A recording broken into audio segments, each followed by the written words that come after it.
Alrighty, folks, we are back at it with another session of our Out of the Abyss game, and I am your Dungeon Master, Dungeon Mister, joined by our wonderful players today. If you guys want to say hello, you absolutely can. What's Hey, up, folks. everybody? Hello. Hello. And like every session, we're going to start off with a little bit of a recap of what happened last time before we get into what's going to happen this time. So, last time, we started off with you guys getting some more inklings that there was a demon named Orcus that had something to do with the pile of dead and re-dead creatures that were in a pit below. He headed down a winding path, hopes of finding this egg and or obelisk. Came across another mushroom grove, slightly smaller than you had seen before. Appeared to be covering a large stone gate. Spending some time here, Fungi collected some shrooms and turned into a badger, burrowing beneath the door to open it from the other side. Once through, wandered down a curved tunnel which led to an oddly lit and large cavern. Colors rampant everywhere, as nearly as bright as the sun.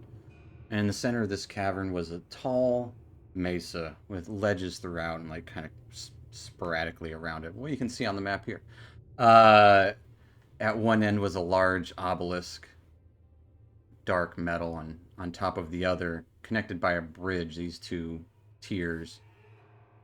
The other one, you could see a bit of a ruby red egg, bigger than fungi and turvy even. And seeing a figure atop next to the obelisk, he thought of a plan, or rather several plans, to get this egg.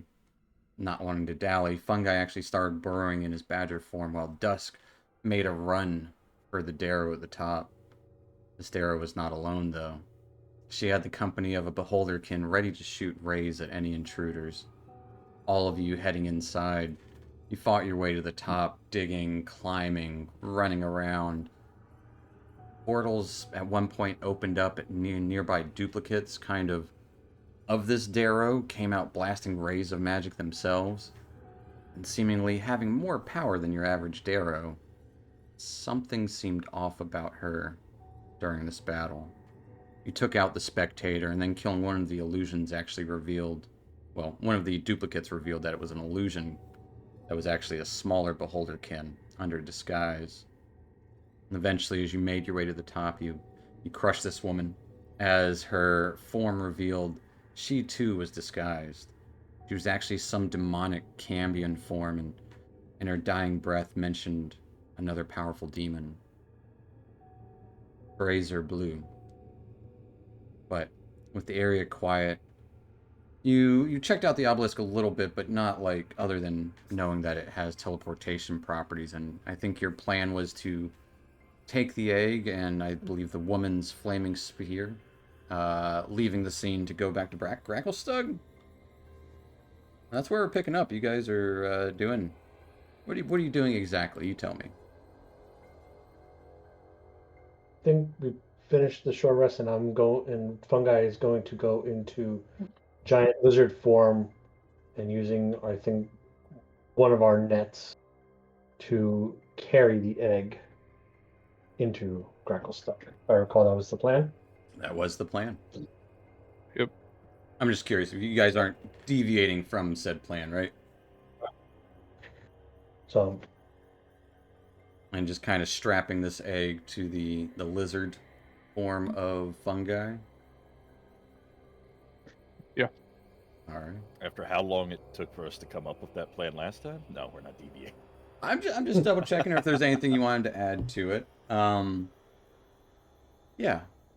We also wanted to go back and get those stone giant statues, right?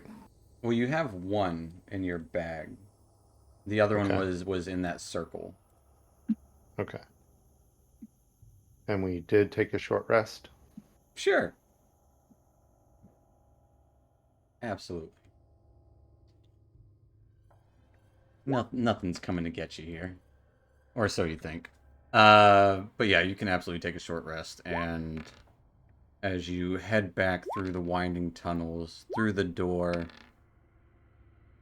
You would hear those same kind of whispers or, like thudding noises every now and then as the lights kind of flicker about in those swirls.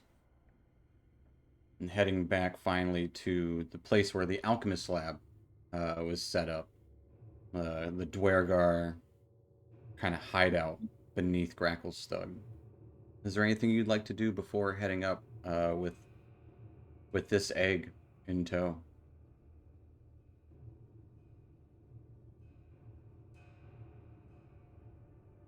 I don't think so. I mean, No, There was also talk, I didn't know if you wanted to cover the egg with like a cloth. We it'd talked probably be about a it. good idea so we don't Yeah. raid it right through town. But I mean, it's not like we're not going to draw eyes with a giant lizard. You've seen probably a couple of giant lizards from traders and stuff. They also have those large steeders, so it's not too unusual to see giant lizards as pack beasts in the Underdark. Is it more Well, unusual sure to see a giant dragon egg? It's you've never seen one. All right, we should probably cover it up then. take like one of the bedrolls or blanket from the old alchemist place, just something, wrap it inside with the net. Absolutely. Before you start heading up, and Cappy's kind of been following along, just kind of humming. And as you start to climb, Cappy will say, you all were, you would hear this in your heads. You all were quite helpful here. I hope. I hope it sticks. I don't know what they were doing, but it couldn't have been good. If you'd like, I have been all over the Underdark, at least on this level, not too much deeper. If you'd like, I could help you on your travels.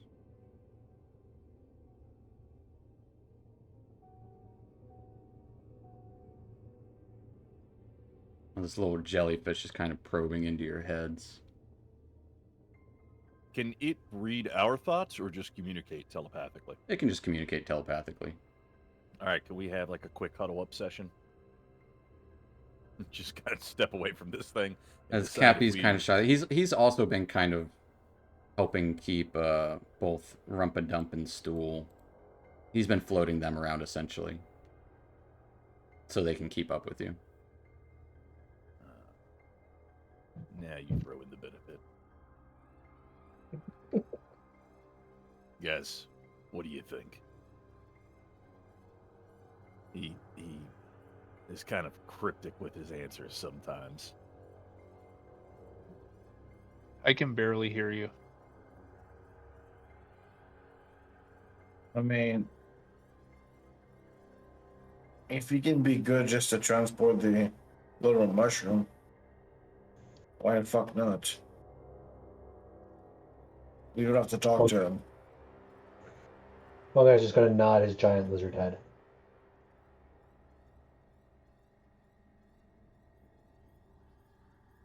All right, works for me.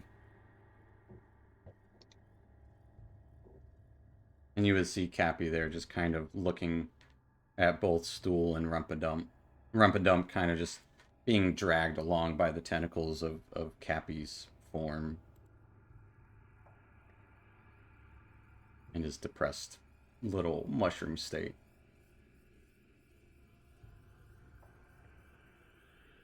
All right, Cappy, you haven't been unuseful, so you can hang out for now. Oh, excellent, excellent. I won't be a burden, I promise. I do hope to find more of my kind that haven't been slaughtered to whatever demonic urges have befallen those here.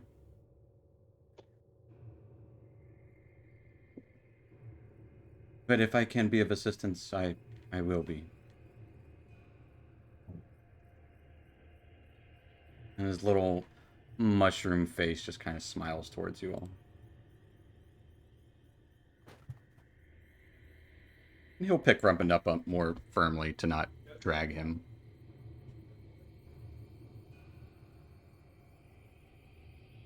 But Cappy will now venture with you throughout the Underdark, heading up to the bazaar of Gracklestug, coming out of the... Everybody out. Go. Yeah, go. He's talking to his dog. Coming out the kind of side tunnel out of an alley into the Gracklestug Bazaar proper. The, not hustle and bustle of the town, but, you would hear talks of traders and the typical stuff. People, livestock around here, people selling all sorts of things that you've seen before. Metals, weapons, armor, you name it. And where are you guys heading once you come up top? Because that was not you guys didn't decide for sure what you were doing with the egg, but where are you going?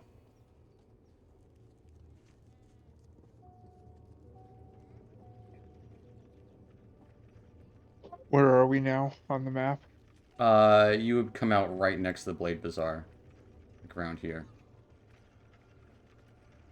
Okay.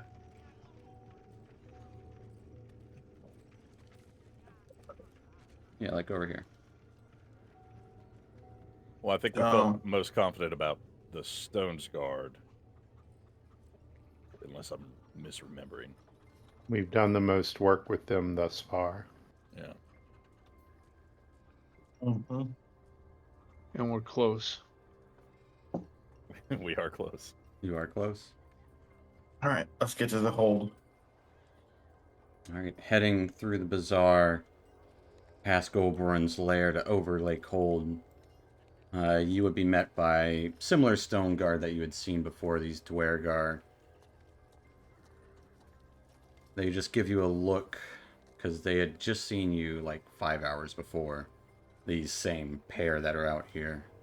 One of them rolls their eyes, the other just kind of looks at you. Alright, you can go on in. You don't want, don't dilly-dally. You lose the mushroom.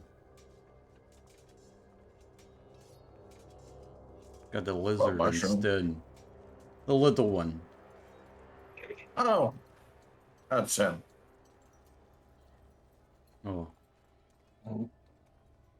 Yes, I suppose you can take the mountain. The mushroom is a lizard. I have heard of stranger things. In you go. And it is a large enough gate for the lizard to not really do much harm to the building, if any.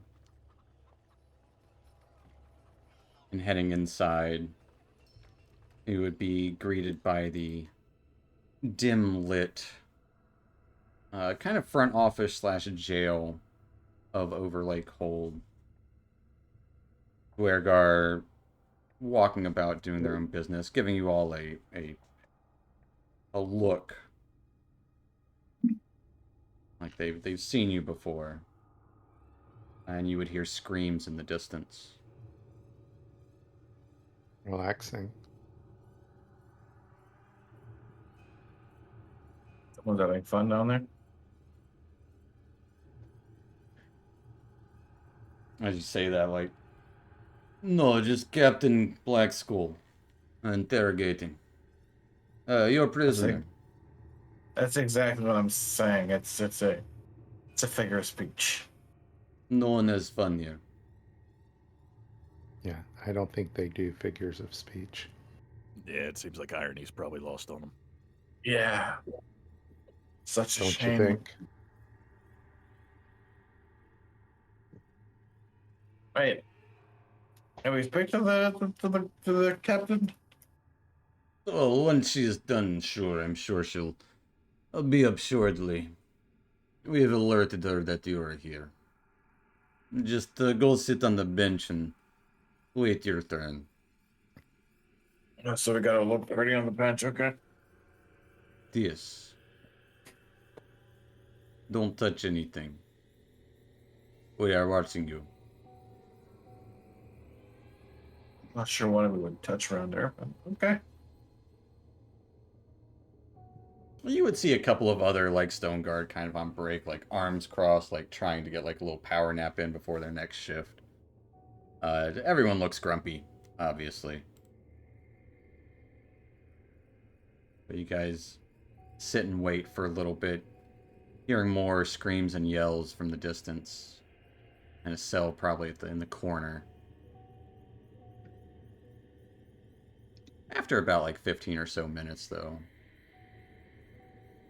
you would see Erida Blackskull, a little bit of blood on her armor, a little bit on her hands, walking around with a big old hammer, a big war hammer. Looks like it also has blood. Approaches you all. Oh, you all caught me at a good time. Did we? No, it was a figure of speech.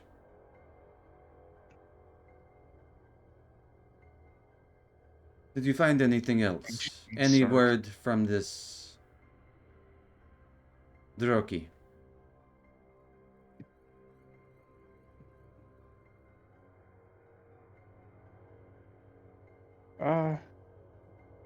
Nope. But there is a matter we need to bring to your attention, and we should probably discuss this in private. Ugh. Fine, I need to wash my hands off anyways. Yes, come to my office. We will have privacy. As much as you can get around here. Sure. And without skipping a beat, she just starts walking past the kind of row of cells to her office.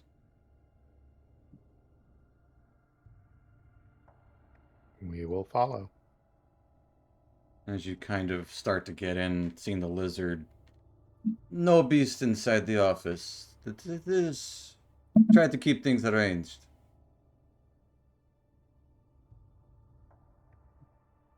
Leave it outside. One guy, you might wanna. Fungi's just going to nod while I have the egg net still in my mouth. Just gonna wait as you guys handle this while I watch over the egg. Okay. Leaving Fungi outside her dark room with the occasional torch and candle in there, but it's still is darkened stone. Plenty of sculptures inside. You've been here before. Occasional book too. It would have a good like actual window over the lake. She goes and takes a glance at it, arms behind her back, turning towards you all. So, discuss in private. Let's hear it.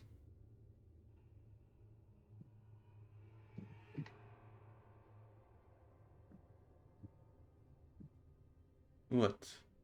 You can't have your tongue.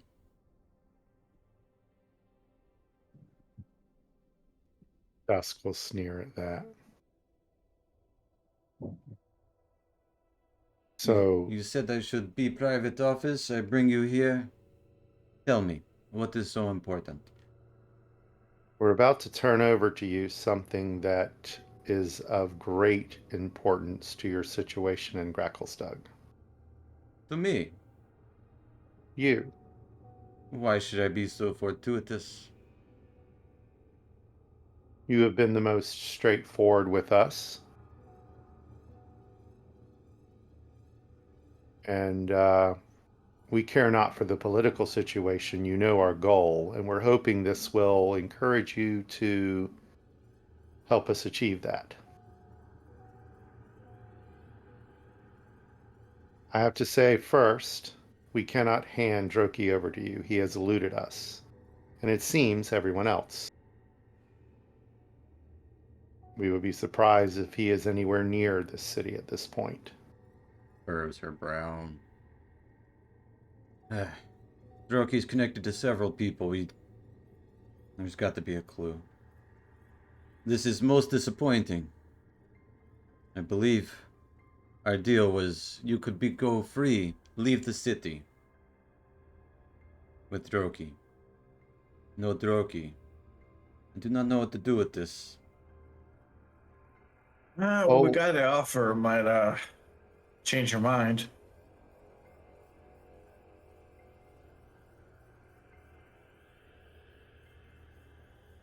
Are you gonna make me king?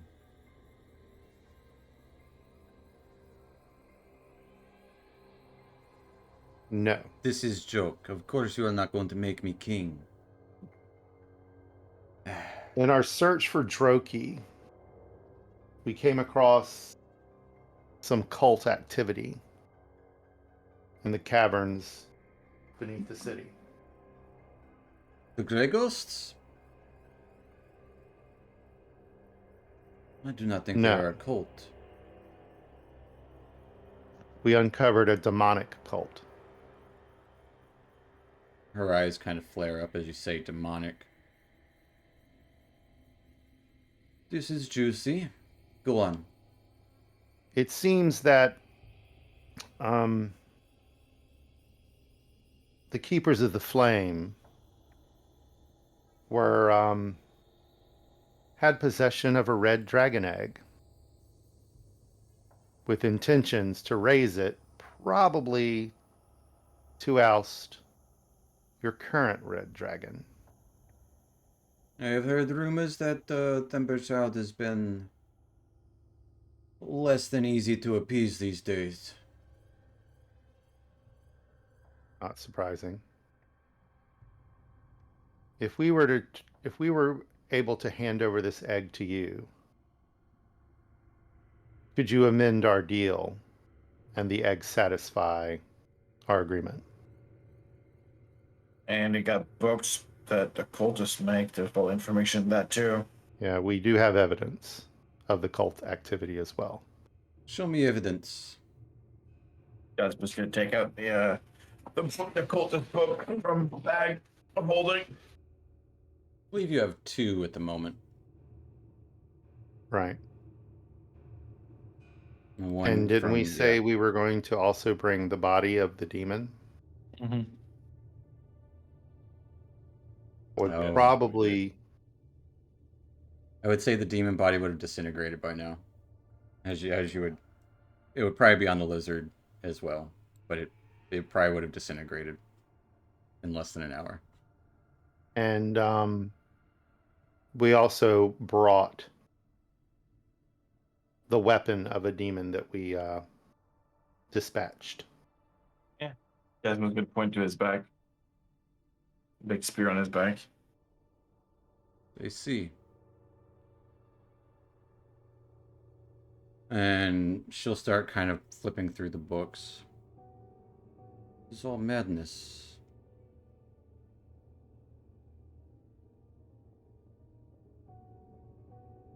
We have reason to believe that the cultists were the ones that caused the disruption with the stone giants.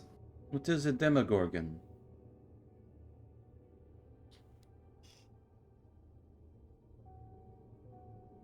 Yeah, how much would we understand at this point? I'm not 100% clear. Like, would we know that the thing we saw was one of those?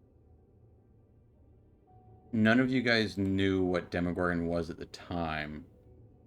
I would say it's starting to come together that might have been Demogorgon. Because you've seen several things with two heads, and all of them have something to do with Demogorgon. And that was the first two-headed creature you saw. Okay. Well, it was the biggest two-headed creature you've seen. and it looked more demonic than anything else. During our ascent to the surface, we did encounter a two-headed giant demonic creature which wiped out a village of Koatoa.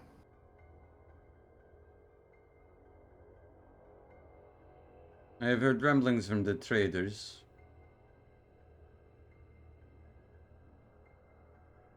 Interesting. We have suspicions that that is the Demogorgon. Also, two names we have uncovered during this investigation. Orcus. Oh, you're going to make me say the other one. Treasure Blur. Fraser Blue. And Fraser Blue. I am familiar with Orcus's work. Undith. Some time ago, there was a savant from the council that went rogue and, well, started raising dead in Orcus's name. This is not uncommon. Well, this is not unheard of. What is a Fraser Blue? Tell me. Please.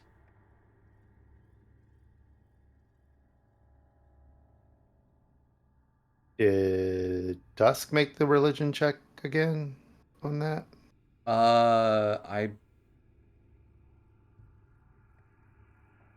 It's funny, I have absolutely zero proficiency in religion, and I seem to always roll high. You did make the religion on that. That's why you're like, oh, it was the cultist brother or something. Right. That's right. I remember that comment. I have no great knowledge, but I do know that that is the name of a demonic prince. Prince. 3 of them. In the city. I see. And a weapon of demon origin as well. And the dragon egg.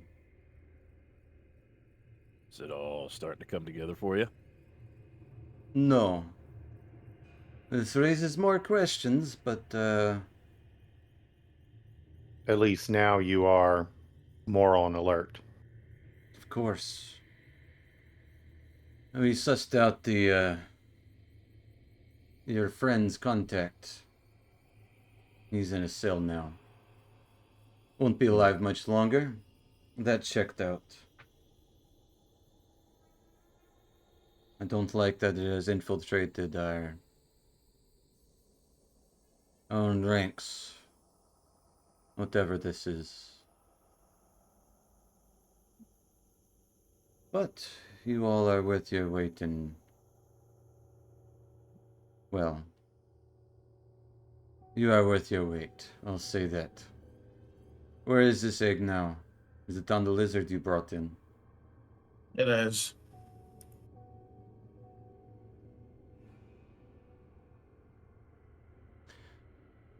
Take the lizard around back to the side. I will meet you there. I will keep these books, of course, for evidence.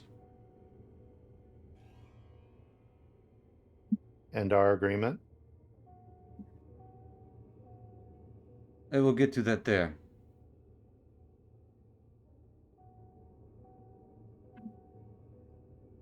And we will see you around back.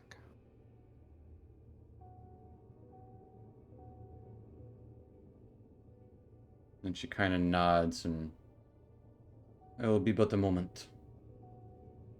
So, what sort of vibe am I getting off of her at this point? Give me an insight check. I always roll low on these. But that was before now. Hey, with an 18. Hey! Worried? Questioning? Intrigued? Impressed. Okay. It's a lot of emotions running through this gray dwarf's mind right now, and face, and calculating.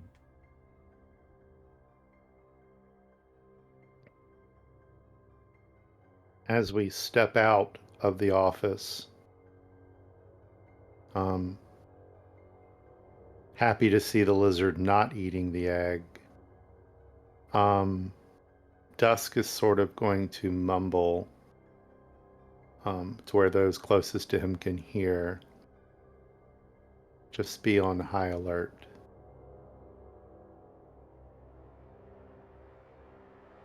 I'm the opposite of eating the egg. I'm more like rolled around it, keeping it safe and protected. All right. Yeah, that sounds like something a person that wants to eat the egg would say. Mm-hmm. All right. Let's bring it on the backside then. As you go to the backside, leaving the interior of Overlake Hold around back, there's nothing but a wall. A moment or two passes, some stones kind of shift. As you can see, a large kind of like a garage, essentially, open up as the stones just shift to the side, and you would see Erde there. Come in. This kind of takes a look around. Inside. All right. He'll cautiously move inside. Mm-hmm. Going inside, she kind of presses up against the wall here. You see some runes glow as the stone slides to a shut interior. As a light glow would start to fill the room, just enough to kind of see a little better than you already can. You would see some stairs winding up from here. But you would also see several chests in the corners. Locked chests. This is where we keep confiscated goods. The egg. Let me see it. Fungi will carefully lay down the egg with the net, with it open so it's unfolded. And she goes over to it, cuts the net and the bag that's on it, or the sleeping bag that's on it, and kind of like splitting open an onion, revealing the egg inside. Her eyes light up. She kind of presses her face to it as if she's listening. Okay. You all have done wonders. Do not let other people hear me say this. But I am greatly in your debt.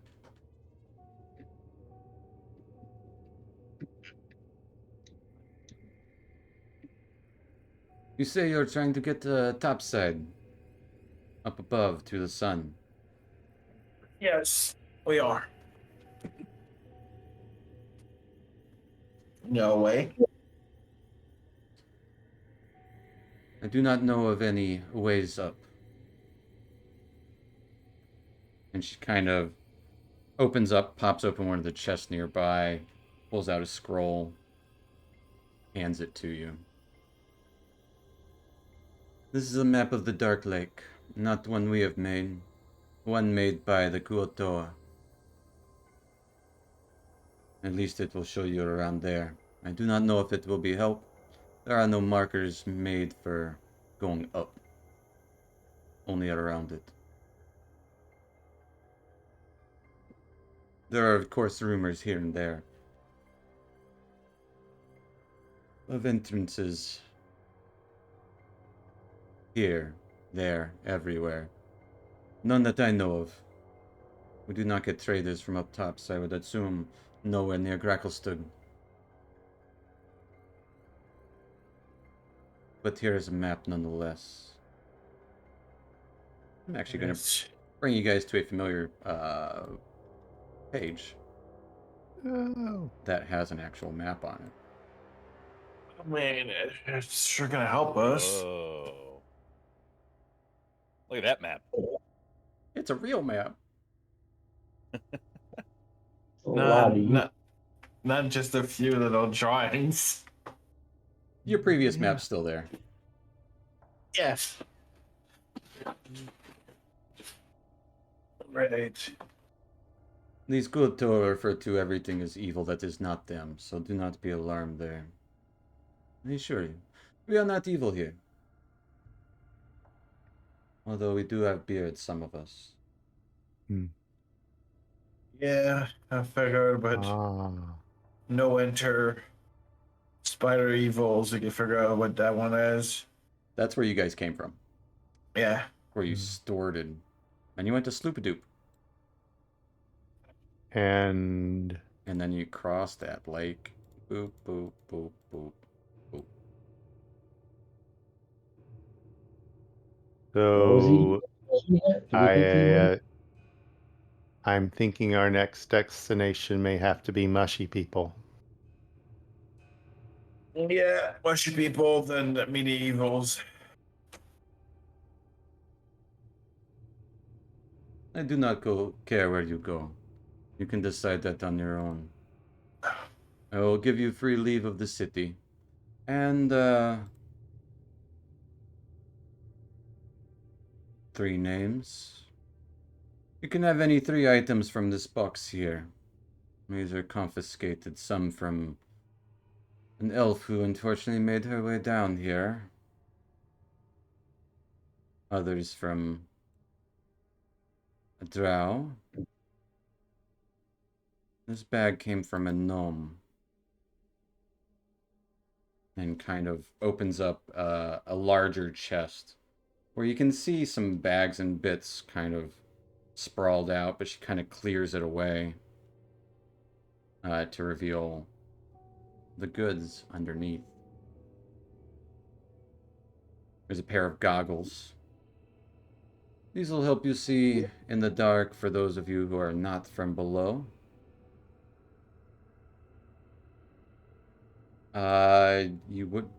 Weller would recognize a kind of spider silk cloak known as a Hiwafwi.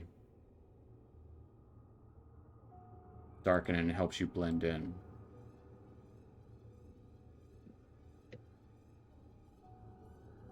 You would see a silver bow in this chest as well, with a small sapphire in the center of its of the bow. A kind of brick red satchel, or like a pouch, and one of the shiniest chain shirts you've ever seen.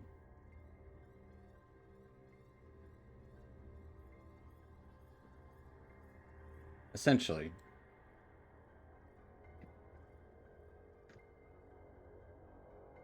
She'll say that that bag over there, rust and brick colored, has fuzzballs in it. Can take them out and throw them a few times, and they reappear the next day. But when you throw them, animals appear. Animals I've never seen before, except for rats. I've seen rats.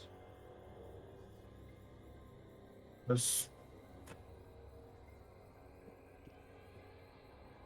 think we need a bag with animals in it, do we?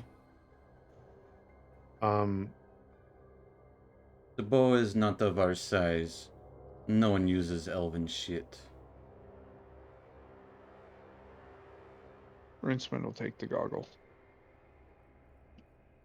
Or yeah, the goggles for a fine guy could be useful.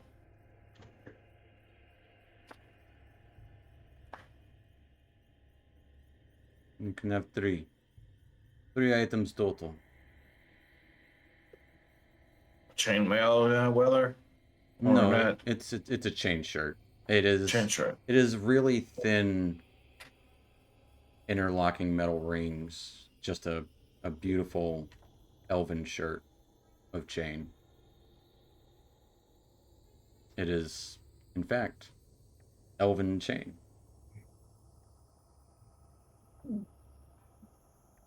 I'll go ahead and show you what all these things are. It's a Moontouch longbow. That essentially, anytime a creature is hit by the bow, they're fairy fired for a turn. They don't have advantage, but they glow with dim light and they can't benefit from being invisible. The Elven Chain is a +1 chain shirt that anyone can wear, even if you lack proficiency with the armor. The Spider Silk Cloak is a Pewafwi, which is it's a cloak of Elvenkind. Weller would know that typical drow items do lose their magic if they're exposed to too much sunlight.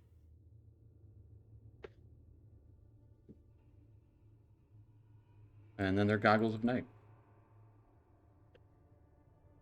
Yeah, we took the goggles for For me. some guy. Yeah. That'd be great. Or him. I thought Rinswood was mean, choosing the goggles.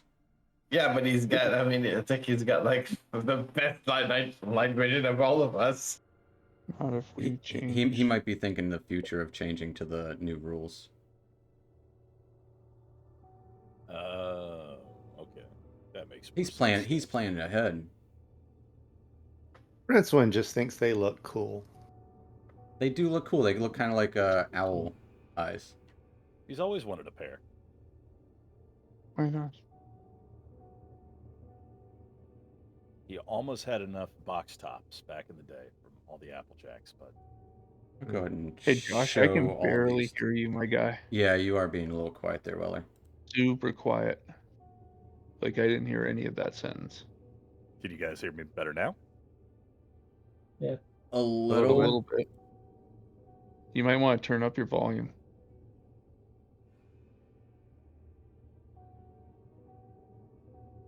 So I take it dawn would negatively affect the Cloak of Elvenkind. Only if it's because it does count as sunlight. Yeah. Okay. Well, that's The a- Bag of yeah. Tricks is actually a very good item. Yeah. Okay. Because you can do so many different things with it.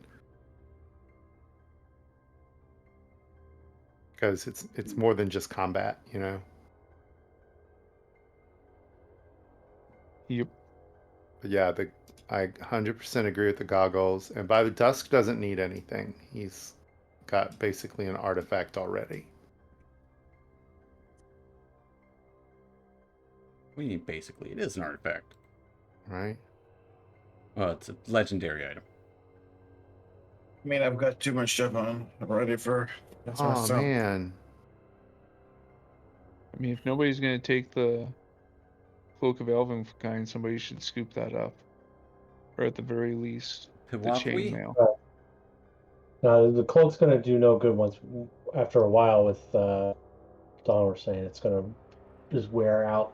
Well, as long as you don't keep Dawn lit for over an hour. Right.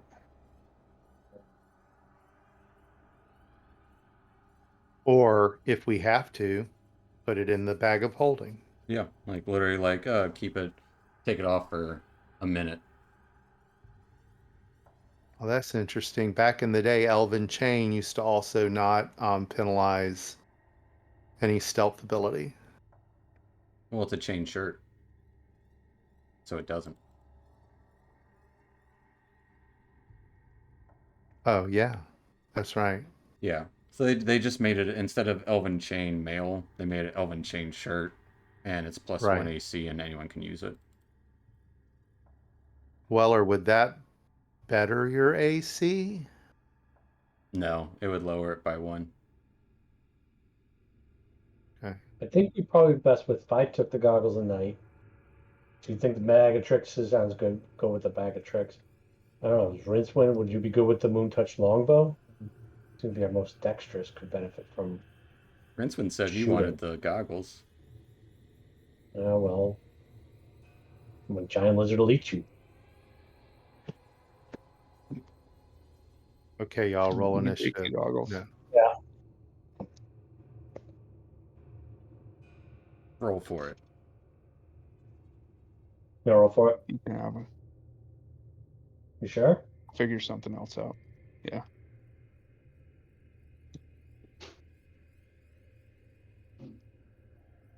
You want the longbow? No.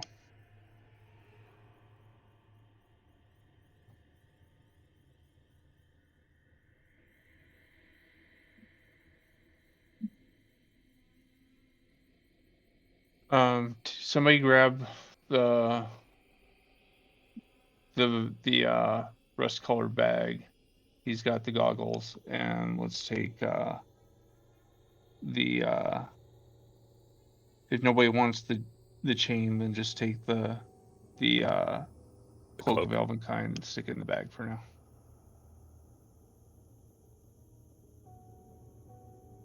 Is the chain shirt advantageous for anybody? I mean, it's +1 to the AC. Would that? You said anybody can wear it, right? It would be good for Casmus. It would raise to what? It was 15 right now. It's a AC 14 chain shirt. What's your dex? +2. 3. So he would have a 16 yeah. AC. Yeah. I guess I'll check it out. That's gonna help a little bit. So we're going to take the goggles, the elven chain, And the rust bag. and the bag of tricks. Yeah. All right. Fair enough. That work for everyone? That Works for me. works.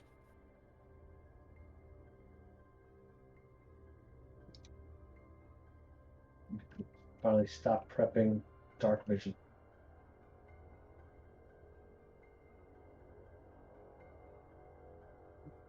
Well, as I promised, your reward, and I will let them know that you are free to leave the city whenever you please. It may take a little bit of time, so maybe take the evening. I do not know the plans for this egg, but I will think of something. Oh, and the demon weapon, please. For proof.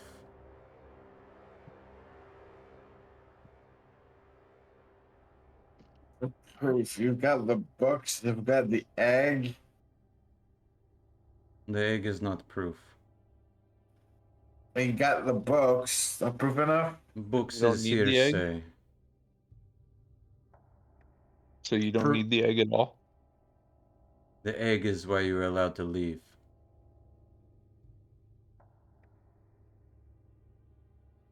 If I am to take notes written by mad people, the weapon would be most proving.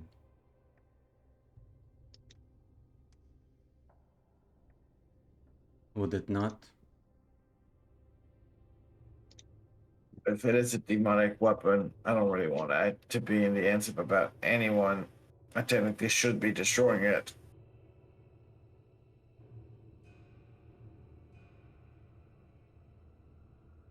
In time, it will be destroyed. But for now, Yeah. it can be used as proof when I talk to the king. I can't really. No offense, but I can't really trust your words that it will be destroyed. Have I given you Casmus. any inkling into not trust me? No, but the kind of stuff that can possibly get to someone's mind and they could use it for nefarious purposes. I'm not saying you will, but someone around you might. I am trying to suss out corruption, and you are trying to take away that from me. Are you really worried about placing Gracklestug? We're leaving this place. I thought your goal was to get topside. What does it matter? It's a demonic weapon. I mean, like I said, would be supposed to destroy that kind of stuff.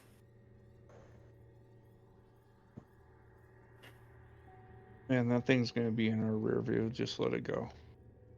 Yeah. And these are dwarves we're talking about. something physical like that, like a weapon, they would most definitely view that as evidence. It was not forged by smiths of our hand. The king would he would certainly understand it.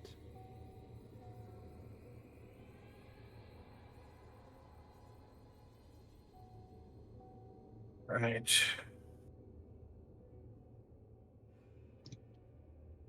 It don't seem like I got a choice, and if I'm dead because I, whatever, he's gonna give it to her reluctantly. You don't look like you could handle a spear, anyways. She takes it. I don't know. It's just necessarily unnaturally cold.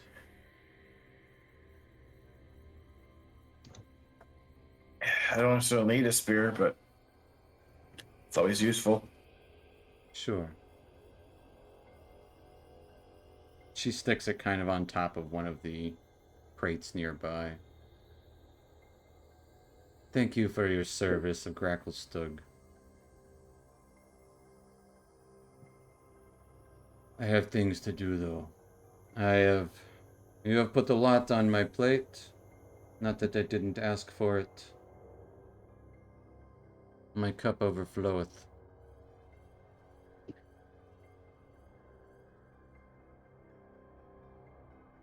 You won't have friends here.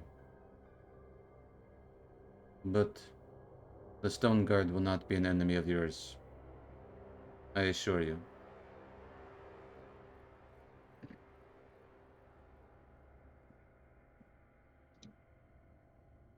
Think we plan on staying too long?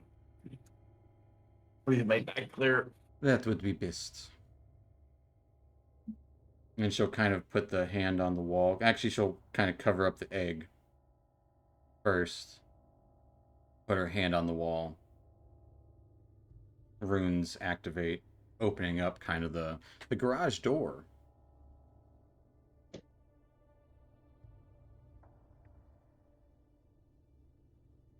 That would have been so great if somebody had a garage door sound queued up. Right. Yeah. The stones move out of the way, and then just a garage door sound plays.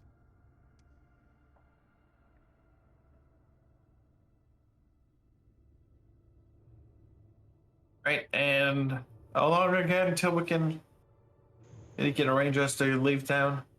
Is it a few days? I will have them known in about an hour or two. You may as well take the night before word gets out to the gates. I do not know which gate you are leaving by, but give it time. All right. Anyway, get some rest.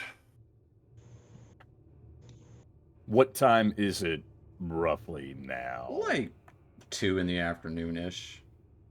Because I was just wondering if we have time to go see the stone giants and wrap up that side quest. Absolutely. That's just about like 20 minutes away. We should definitely go do that and then consider getting provisions to go see the mushy people. And buy Casmus a spear. I feel bad that we made him give a spear away. Let's see if we can find another. That's fine. I was gonna destroy it down the road, but use it against the demons, but it's fine. Just hope I don't get a scold for letting that go away, but we'll see.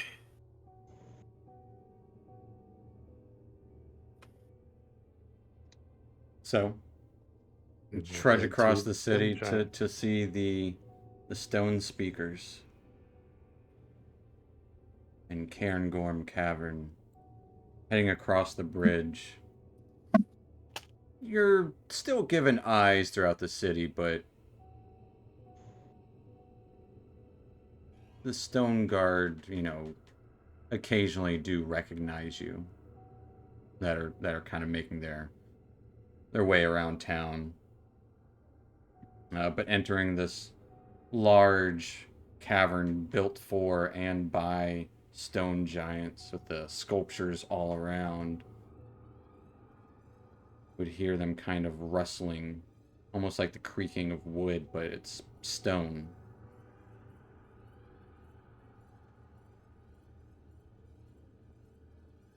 And as you waltz into the enormous cavern, where you would see about a dozen or so stone giants carving into different stone structures, you would also see that same two-headed giant that you guys knocked unconscious the day before, laying there, bound by rocks, with runes kind of dabbled about.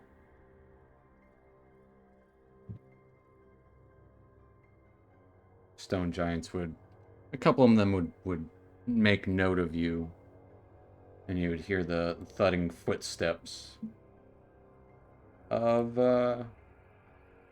Hagram.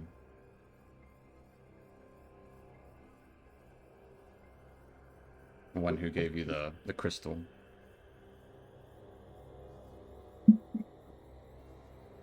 You have come to see me, to see the stones again before you leave.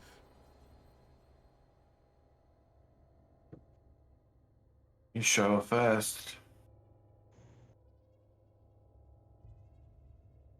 A what? He said news travel fast because he already knows that we're already leaving soon. The stones have told us there will be people leaving.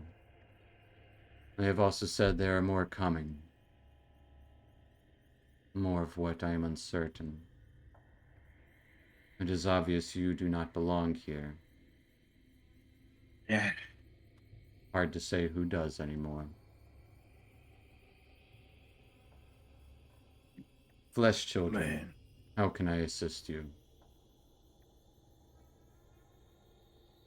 Just sounds real ominous.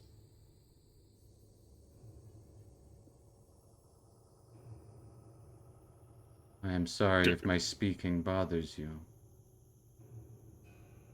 No, it's par for the course down here. Elf, would you prefer? I did not want to reduce you to one thing.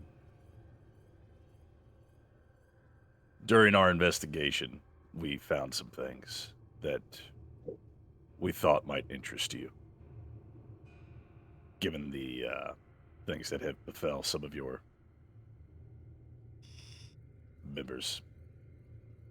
Go on.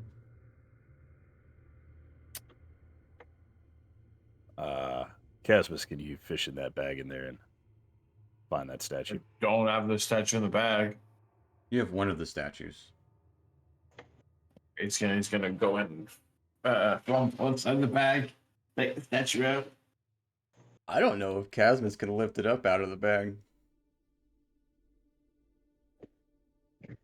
Weighs 100 pounds. Dusk will help him. Weller will notably not. All right.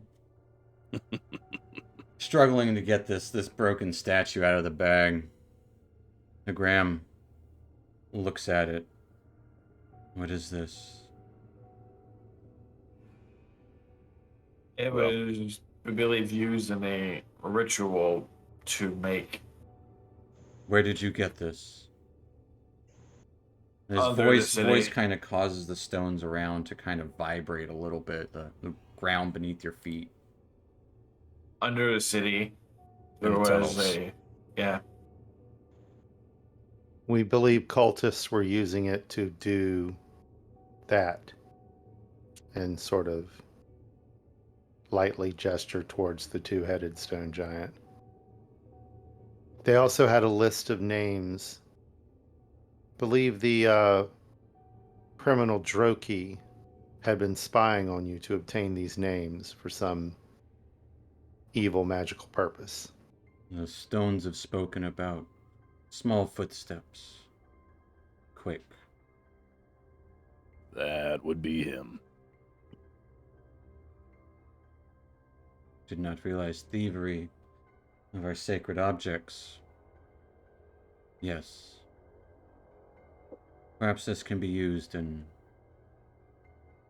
curing this odd madness of two heads. kind of leans down and scoops up the stones. Oh, child. Gazes over towards the restrained and unconscious two-headed giant. Kind of clutches it close to his chest. I do not know how to repay you. Your kindness is unheard of in these parts. Well, you should also know this is one of two. We just weren't able to remove the other one. And the other one was kind of still in a summoning circle, so I don't know if like a whole time of the essence situation's going on here, but figure we might drop that tidbit on you. We will inspect your investigation further. Yes. Kind of We motions. Yes. Oh. No, go ahead. We also have reason to believe that cultists of Orcus are active in this city, as well as the name. Still can't say it. Fraser Blue. Fraser Blue also came up during our investigations. You and your people should be on high alert. The stones have spoken as much. Not in names as you say them, but in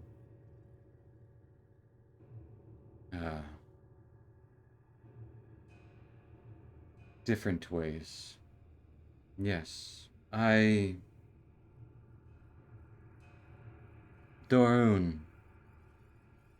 The voice kind of echoes throughout the cavern, even though it was still kind of soft. You can feel the vibrations.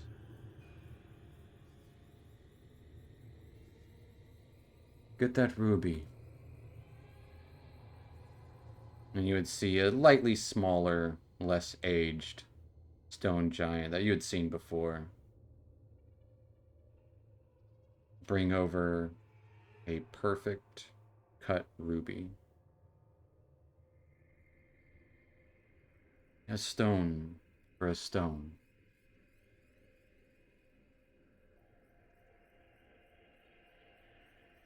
And kind of holds their large hand out, hands about the size of you guys, towards you all.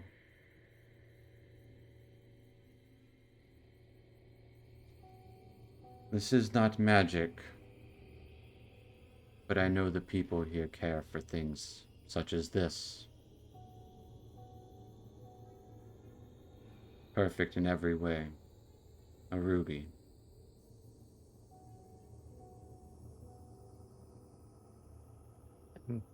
Take this. Perhaps you will find a use for it in your travels. Have you spoken to the crystal yet? Yes. And what did you learn? That I can use it to speak to animals and plants and that kind of stuff.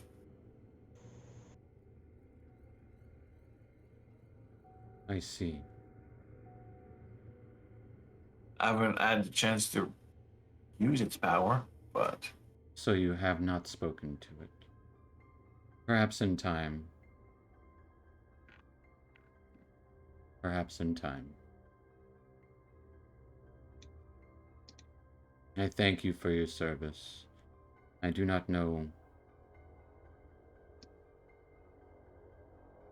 if you are ever in need. Call upon us. I do not know where you will be.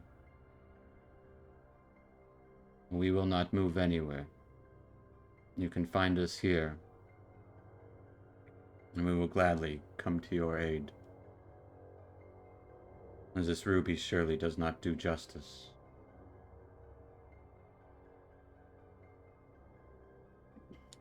So wait, if we need your help, we have to come back here and get you? Yes. But we don't have like a way to communicate through the stones or anything, like phone a friend? The stones do not work in such a way. No. Oh, okay. Surely the tour guard don't want us back once we leave.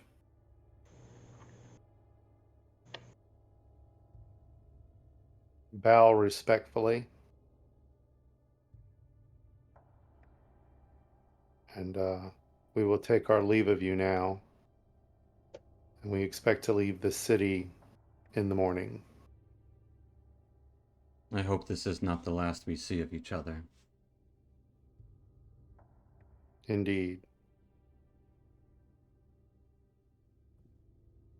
And he does a deep bow, still hovering over your heads, and as brings the stone over to the stone giant, and just starts lightly humming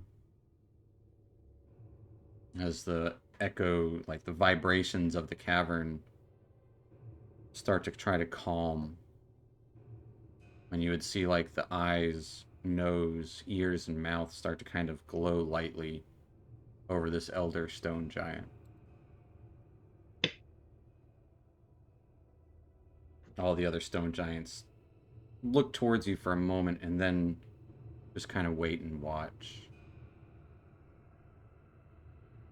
As it seems like the Graham is invested in some sort of lengthy ritual. Anything else we'd want to do when we're here? Outside of the city?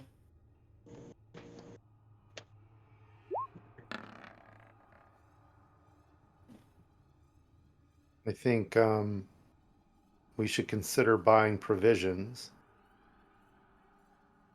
And I am eager to put this place behind us.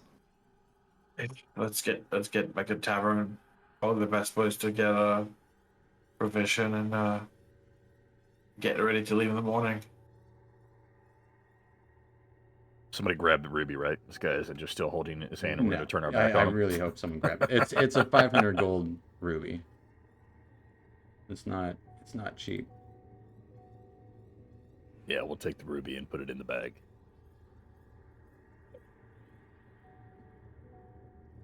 All right. Heading back to the bazaar, is there anything you guys are looking for in particular? Or are you just looking for like traveling supplies, like rations, water, rope, that kind of thing? Mostly rations. Shopping montage. Yeah, you can easily do a shopping montage as you guys go back to the bazaar, buy whatever you need, and you'll be given fair prices.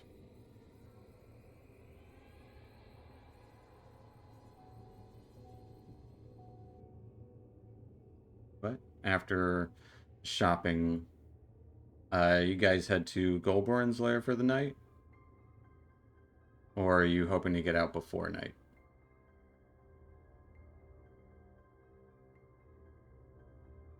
Depends. We could try to get out before night, or we could get out in the morning.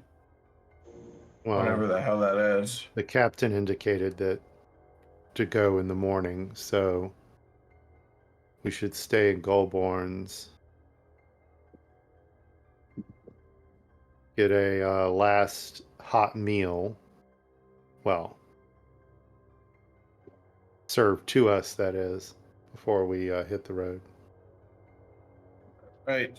Pony on up to a table and bid farewell to this fine city.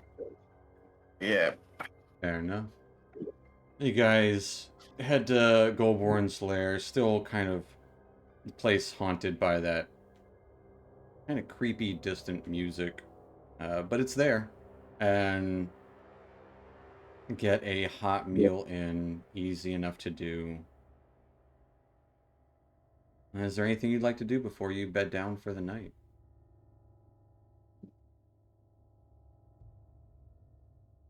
Nope.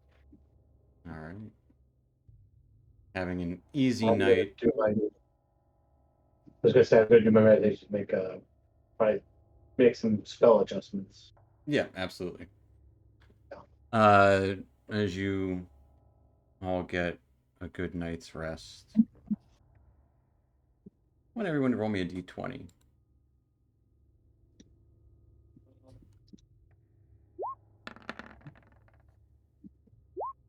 Of course. Wow. Wow. Guess we're killing it. Wow, what the hell, Wow. guys? 1, 2, 4, 4, 5. You guys skipped 3. Venom Free comes and destroys Gracklestone. Yeah. Gracklestug is destroyed. The Drow catch up with us. All the bad things happen. TP cat. Weller. Fuck.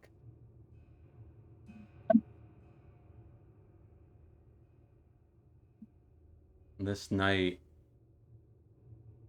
you would find yourself. You think you're in a cave, walking along. Glittering ceiling above. Reminiscent of something, but you can't put your finger on it.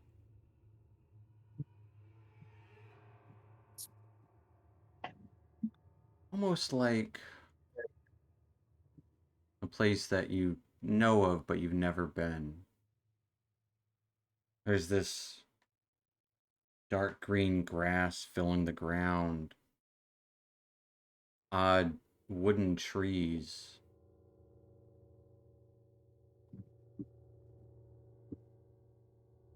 You've heard of this place. This is up top. I feel like you've been here before, but you don't have any memory of it. The moon would kind of shine above as well for a brief moment, flittering through some clouds. And as the moon shines, you'd see a beautiful elven, well, drow woman. Long flowing white hair. Light purplish gray skin. Kind of lounging on a rock as if it were like some sort of Shay lounge.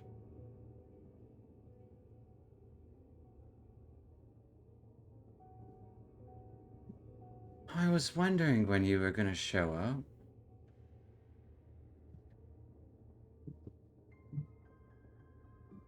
I've been waiting.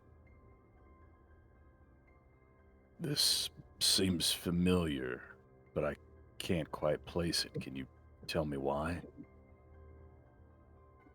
Oh, they've stolen it from you.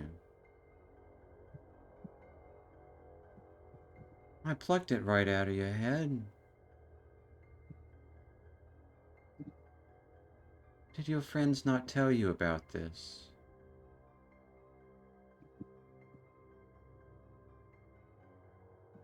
Are you the one that I made a deal with? No.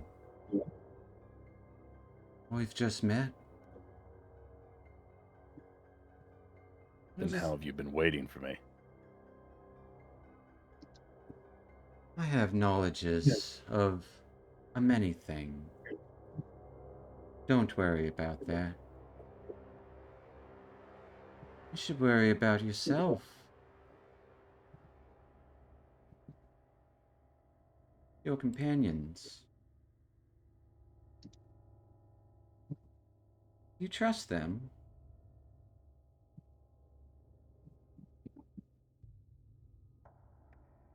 Slightly more than I do anyone else down here.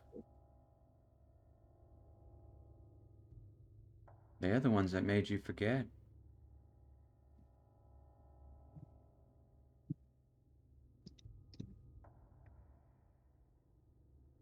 What exactly did I forget?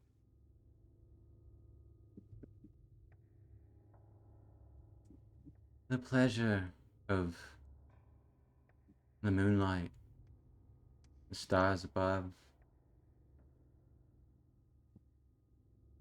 grass at your feet, wind, real wind, not the semblance of it down below,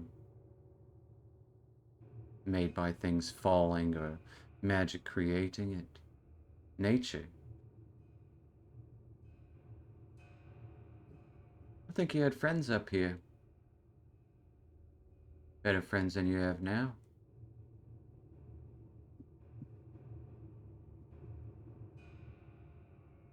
I have no memory of this place.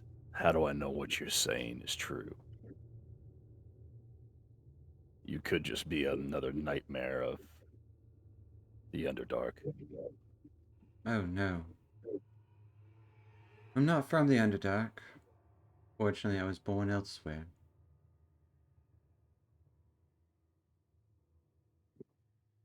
You were unfortunate enough to have been born down there.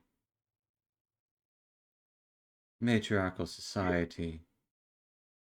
Not the most pleasurable for you, I imagine. Maybe at times.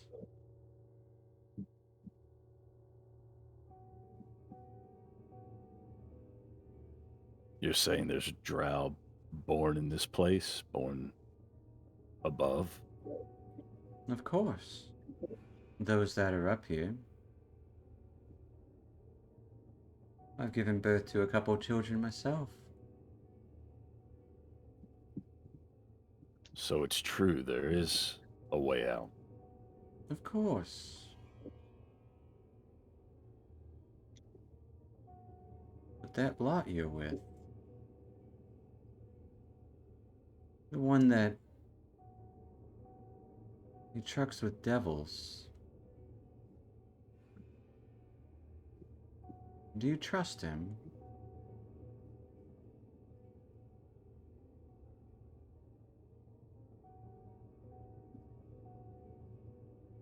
Weller would just kind of look on, being notably silent, but pensive.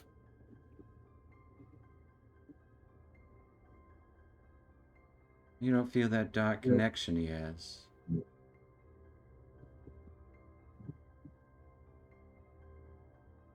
Seeing the horrible things he's done to people. That can't be anything good. He used to want to do good. We've all done horrible things. Things we must do to survive. But it's more than surviving that you want. Isn't it?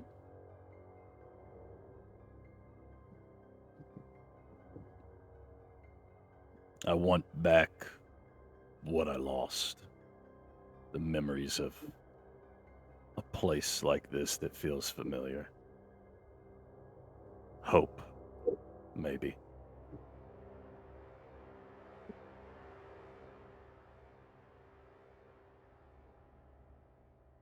What can you tell me of Casmus and his dealings with the demonic?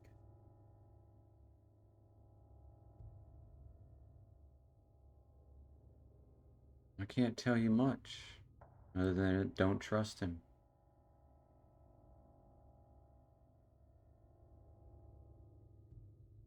He'll probably stab you in the back first.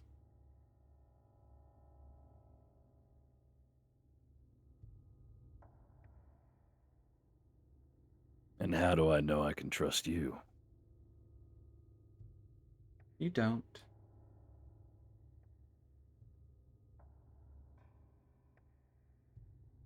But I can show you things that you've already seen.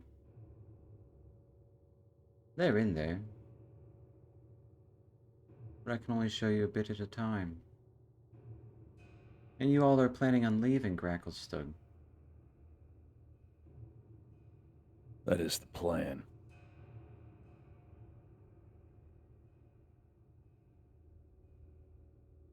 And I suppose we don't have too much time.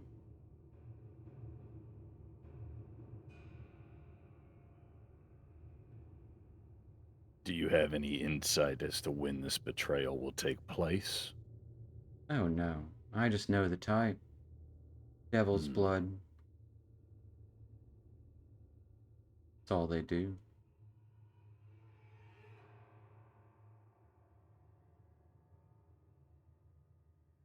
But you can muddle it over. Perhaps I'll see you again soon.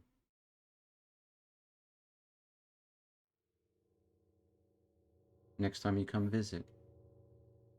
It's in a place like this. I think I would like that. See a light smile come across her face.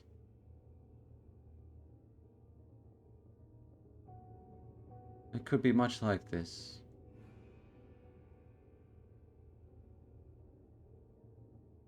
Or better.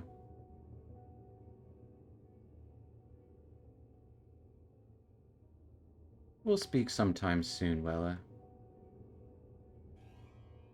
It was wonderful meeting you. I didn't catch your name.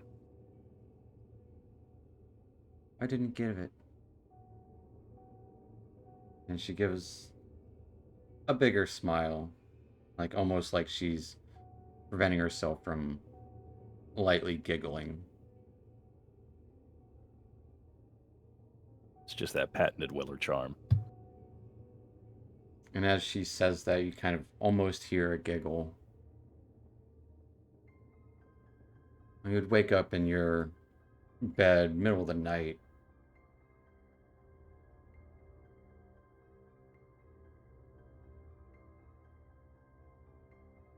And just have this feeling of not quite remembering, but like there's someone else in the room with you.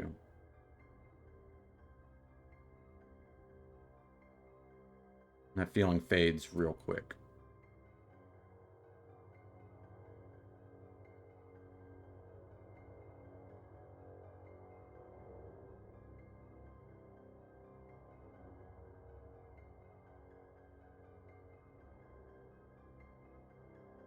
What? You going back to bed? Yeah, I would say after, I would maybe check the lock on the door, and after a bit of time being uneasy, try to close my eyes, lightly sleep. All right. I guess your meditation. Yeah, Yeah. Because elf. I always forget about that. But that's what you would have seen in your meditation. But yeah. The rest of you have dreamless sleeps. Fungi, when you awake, there is that familiar feeling of your mushroom cap is no longer drooping. Yay! As All right. You wake up with a full cap. And you guys get a long rest. The morning is yours, the day is yours. And as you guys kind of get ready to leave Gracklestug, that'll be a good spot for us to take our little 5-10 minute break. So we'll pick up here in about 5-10 minutes, folks. So stick around. We'll be back in a bit to see these folks go on their journey, and I guess to the mushy people. Yeah, we'll see you in a few. It's gonna be interesting.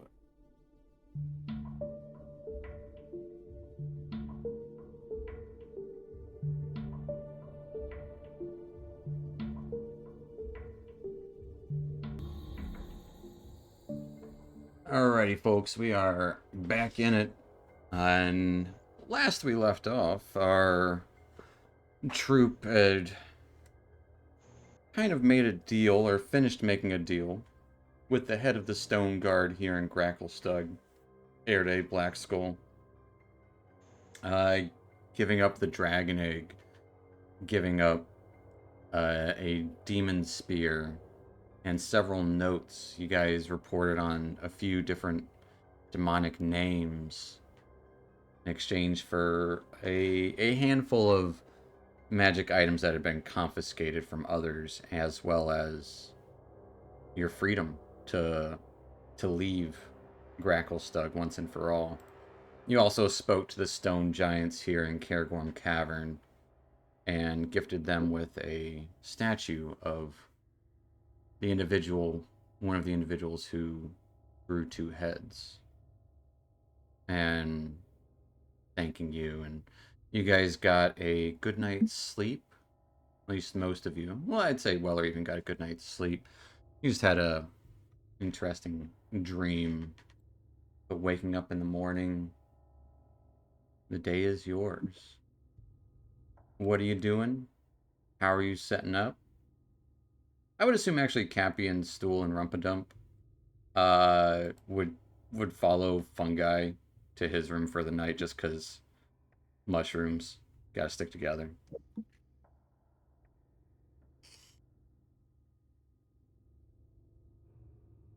What? So will we have purchased, let's say, about a week's provisions for everyone? That's a lot of weight, but we'll have to utilize the bag. Yeah, you can throw. You get 10 rations for everyone. That'd be like 10 gold for 5. Yeah, because you only need 5.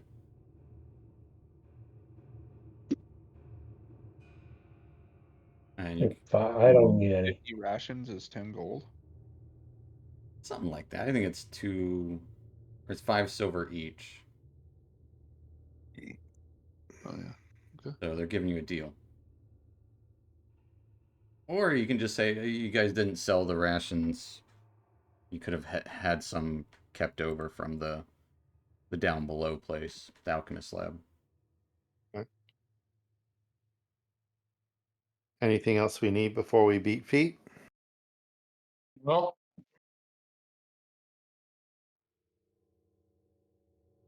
Let's move. All right, so I guess we want to exit out of the west gate.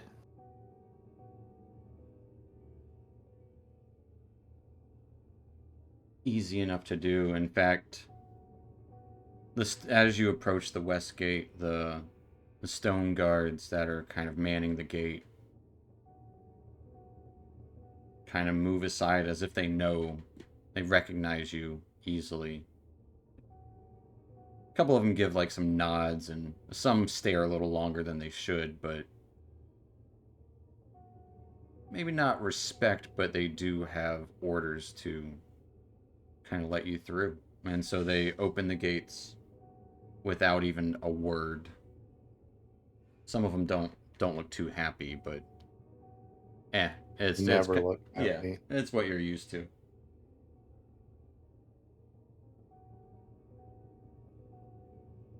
So we will utilize this map and attempt to follow this path, and don't look back. All right. And so I'm going to handle travel a little bit differently.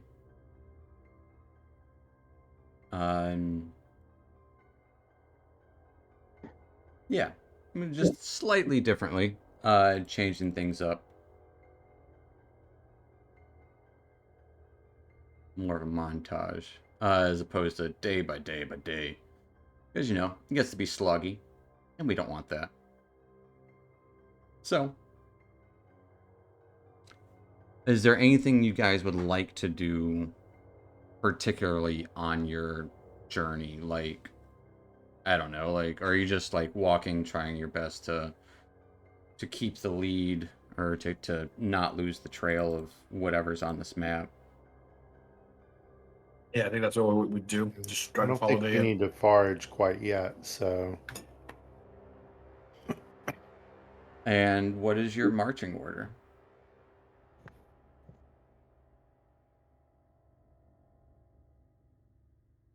Fungi can go in the front.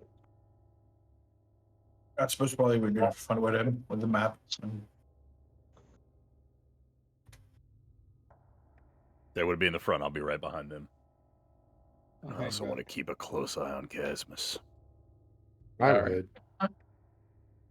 Turvey will kind of drag along behind, with Cappy slightly behind him. Just so he can keep an eye on them. Stool and Rumpadump kind of drift along the caverns by Cappy. But yeah, as you guys are traveling through these caves, you have direction, you have a map, so it does seem a little easier. Some of the directions seem a little counterintuitive, and it takes a minute to find like the route every now and then. Then you got to think like, oh, you got to think like a fish. So sometimes you'll have to like trudge into water where you normally probably wouldn't want to, or go through various kind of foliage that doesn't look the best, like almost like marsh-like conditions for some of it. But a lot of like, you would notice some near volcanic kind of activity. And by that I just mean it feels warmer in the area. You would occasionally see vents of steam, cracks in the ground, the occasional rumbling here and there. And it's hard to measure time, but you would imagine on your like third day of traveling, you would see an odd Zerkwood sign posted in the ground as the path in front of you kind of seems to split in this cave here, like going multiple directions, but two of the directions are on your kind of way. One of them seems to lead further down, while the other seems to go kind of straightish. There'd be kind of a Zerkwood, like a for sale sign type thing. It doesn't say for sale, but you know.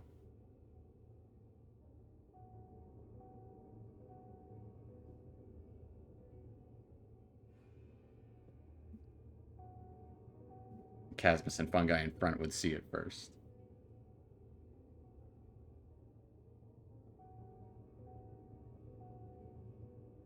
You guys want to see what's for sale? Yeah, well, what does the sign say? Does anyone read Dwarvish? Yes. All right. Rincewind at the back. You would recognize it says danger. Chaos beasts.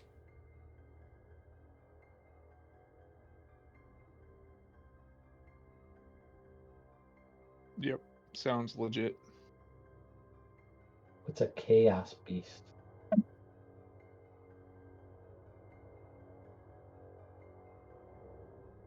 But what could it mean?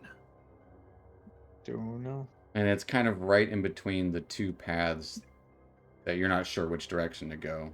One leads down deeper, while the other kind of leads more in a winding transition. We examine the map, which one is best to take, according to what we're being shown on the map. Give me a wisdom check. I guess, survival? I'm guessing there's not like an arrow that points like, hey, danger, chaos beast, that way. As you kind of inspect it a little bit, there is an arrow, but it points to in between the two paths. Casmus, you're unsure which direction this map wants you to take.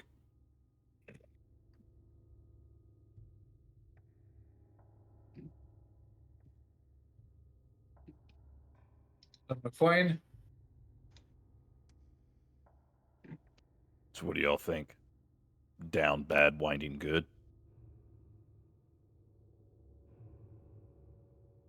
I mean, Well, we're trying not to go down. yeah.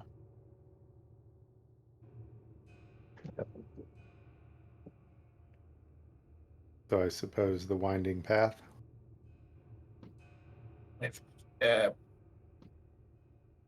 All right.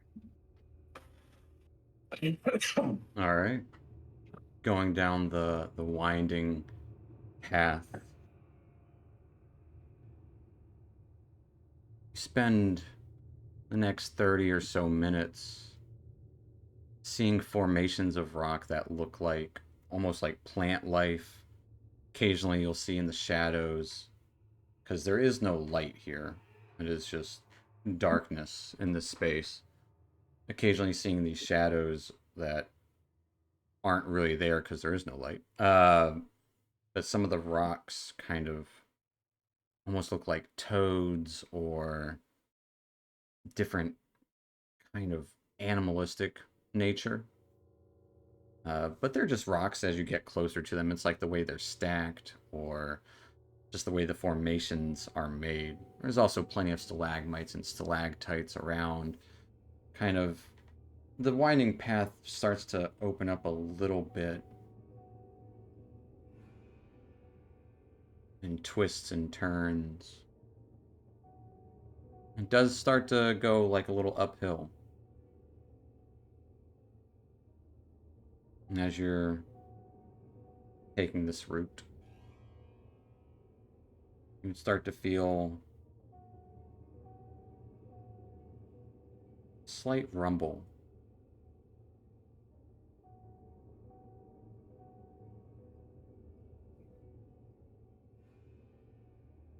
This minor quake.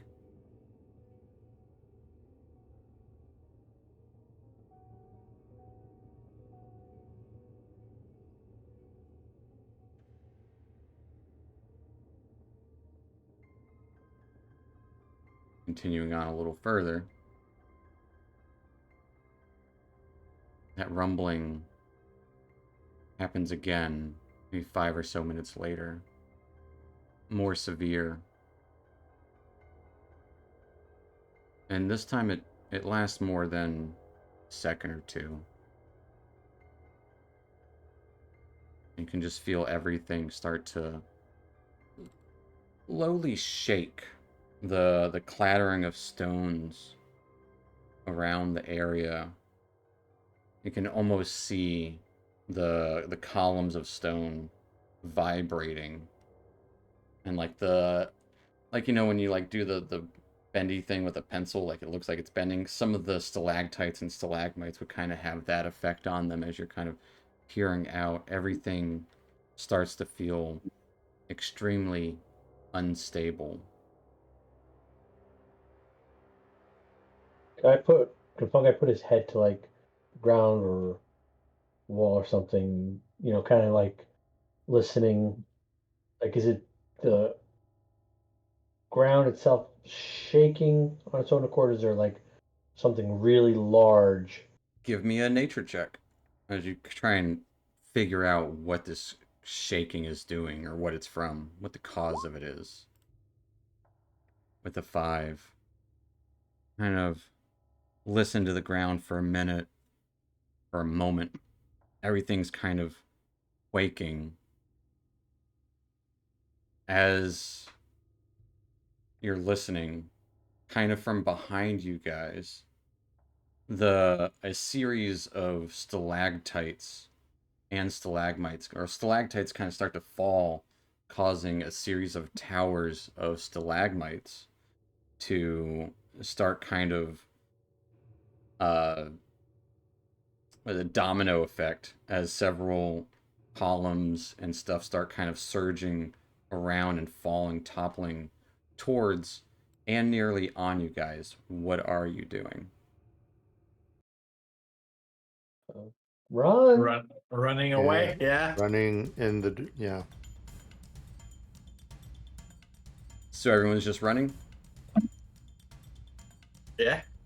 Yeah.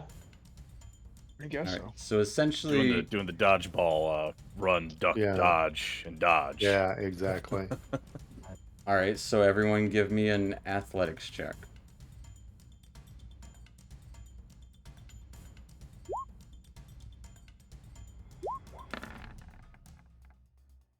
Jeez.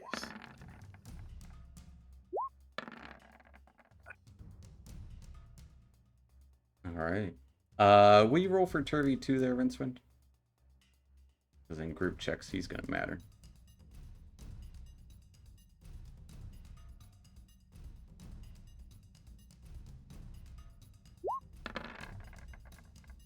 All right. The 5 Ds of dodgeball: dodge, duck, dip, dive, and dodge. Yeah, there you go. As you're trying to dodge and just start running through these columns, and almost seems like part of the walls are starting to crumble down around you guys. Yeah. Chasmus, Weller, Dusk, and Fungi would each take 15 points of bludgeoning damage. As this crumbling walls, you guys are running, bits of walls are still crumbling behind you. You don't get smashed, just kind of bits of debris slamming into you, hurting a lot. But as this is happening, you're running through this tunnel. You would see behind you in the darkness what looks like hundreds of little bats. But quickly you realize these are sturges. A giant pack of sturges is starting to kind of parade through, also trying to get out. What are you guys doing?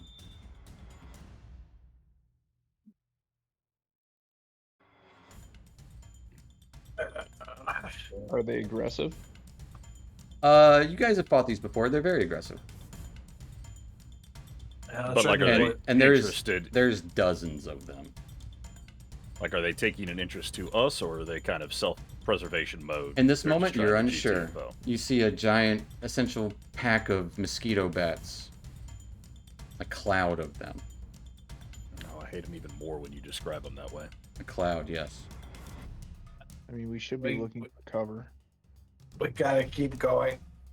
We gotta try to find someplace safe. If there's anything around here. The stalactites are still falling. Stalactites still falling behind you guys. You're kind of cleared that first area as you're running down this large tunnel. And kind of from like a corner, this is where the cloud of sturges are coming. Should we duck and cover? Yeah. Let them pass. Yeah, I guess so. Essentially what I'm trying to do here is a minor skill challenge for you guys. So if you have anything that you specifically would like to do, less about group checks, more about what is one person doing to kind of handle this, or to try to lead people to handle this. So if one of you guys wanted to look for cover so someone could lead that in a stealth check, if one of you guys wanted to, I don't know, like, for example, we'll use this one as an example, with the sturges. Actually, I'll use the previous one, for example. With the walls crumbling, if someone wanted to kind of hold up the wall or the stalagmites so that others could get out, one person could have made an athletics check to avoid that. Or if, try to push everyone else out of the way. Athletics for walls crumbling makes sense. Or if you have other ideas, and things of that nature. So it's Well, I'm less actively less looking about. for a place to hide. So All right. And Rincewind, give me a stealth check, looking for a good place to hide from this pack of sturges.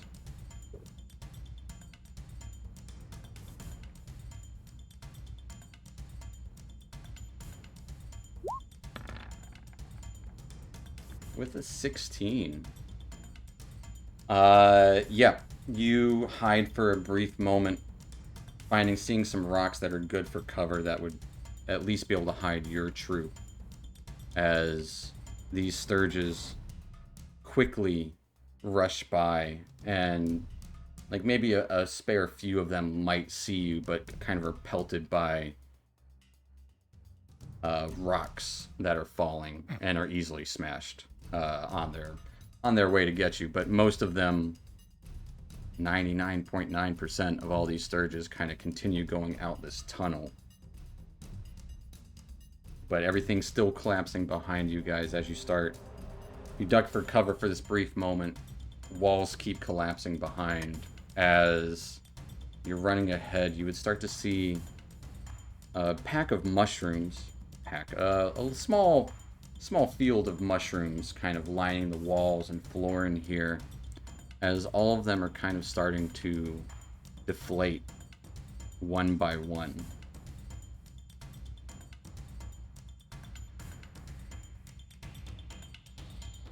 Walls still crumbling behind you guys. What I recognize what the deflating kind of behavior might mean. Like, it's something they do. The behavior of the mushrooms? Yeah, it's. You are not familiar with the behavior of these mushrooms. They seem to be kind of, like, I would say the behavior would be like instinctually releasing spores when danger's around. That kind of thing.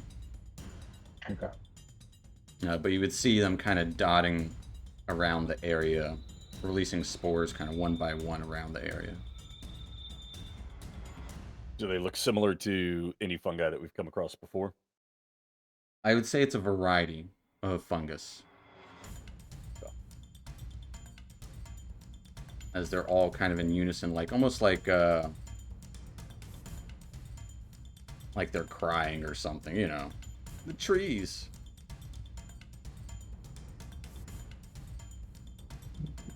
Shall we search for the least mushroom cluttered path through and keep pushing forward? You can absolutely do that. Makes sense to me. Dusk, give me a perception check, trying to find the least. Either perception or survival, your call. You can take whichever bonus you want. I got the same bonus on. But with a 22, kind of actually, as you're looking through the least mushroom-covered path, you would notice kind of a pattern within them that you can kind of lead everyone through past this area. As you lead past this small field of mushrooms, you start to see not just spores kind of exuding from the area, but cracks and other steam vents that you have seen previously start to pour out this kind of grayish mist / smoke from all these cracks, kind of attempting to choke each of you. It kind of blocks your vision, and it does not, you know, when there's smoke, there's fire, that kind of thing.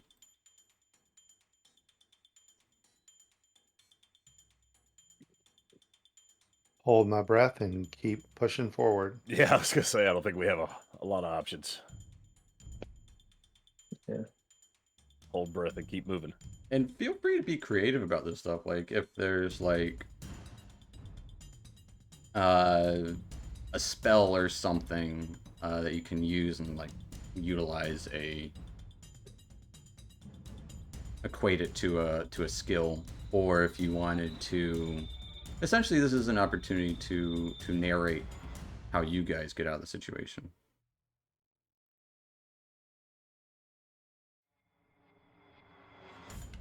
I don't think I got any spells that are going to help with crumbling ground around me, unfortunately. Can anyone deal with the steam smoke? Most I can do is Not until tomorrow.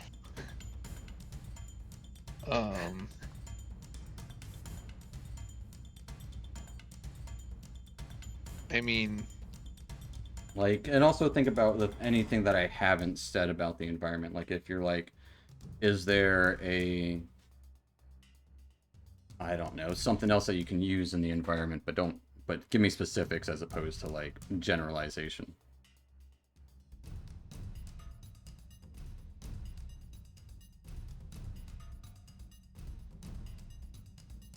Like, is there a leaf-shaped plant around that I can use to blow the smoke away, for example? is the smoke being drawn in any direction, or is it just like sitting there? Give me a nature or survival check.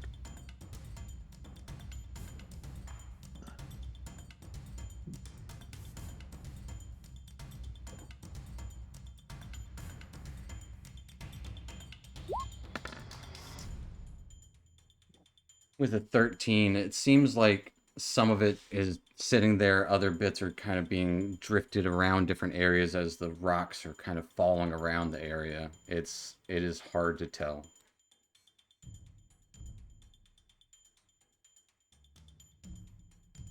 Hard to tell if it's drifting on its own or if it's just drifting from the rocks and the quaking, just general. You start to see all these cracks start to open up in the ground and in the walls around you.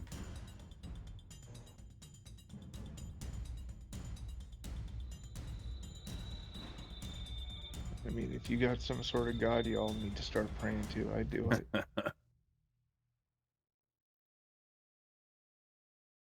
Cappy got tentacles? Forward. Cappy's got tentacles. He's currently carrying behind you guys with his tentacles, Rumpa-Dumpin' Stool. How fast can we spin him? Can we make him into a fan? I would say that's harmful to Cappy. Cappy did not like that suggestion. All right, yeah, I guess if we don't have anything else, hold breath and push through. Casper's gonna do a precipitation to do a puff of wind to try to clear some of that smoke. There we go. Okay, well. I'm gonna say prestidigitation is not powerful enough for that. He's gonna try to at least clear some of it. Okay. Everyone give me a Constitution save. Casmus, I'll let you make yours at advantage. Is it just for breathing in? It is for just kind of the smoke touching you. Okay. Alright. Dusk, you are the only one. Actually, Fungi, you would make it advantage anyways because it's poison condition. But Dusk, you do have the poison condition for the next minute.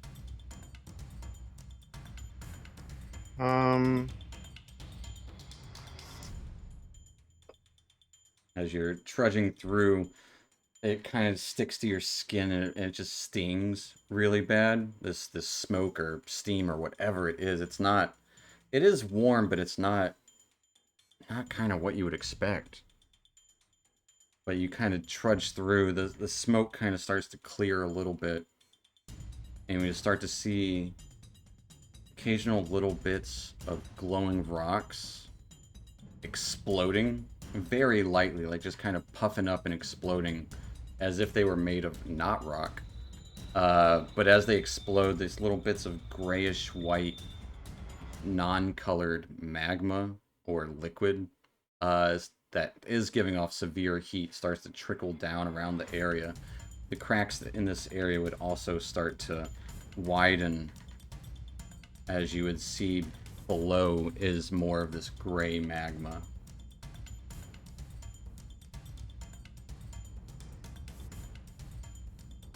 Essentially an obstacle course.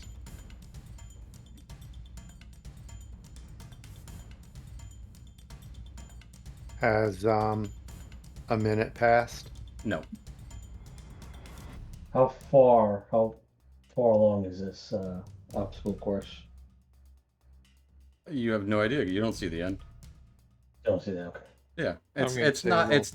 I'm saying that's fine. I'm not saying in game you realize this is an obstacle course. I'm saying out of game, that's what this is. Yeah, we don't see like how far along this goes on. No, it's a dark ass cave. There's steam and smoke everywhere. There's cracks on the ground. Walls are starting to crumble around you. Mushrooms that were deflating are now just gone as the ceiling behind you guys has crumbled onto the ground. And these rocks ahead of you start kind of just lighting up and exploding, as well as like cracks in the ground starting to spill out those bits of gray magma. Oh, Valhalla, I guess I'll go. Let's just keep going. Since you said it's dark in here, Mm-hmm.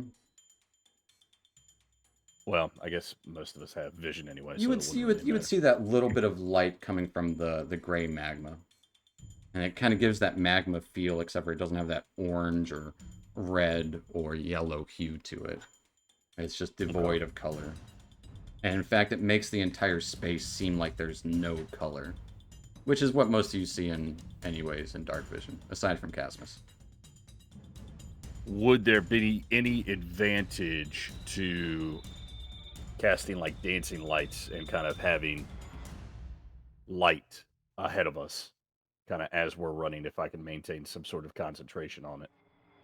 I would say no to dancing lights just because it is already somewhat lit in here. Okay.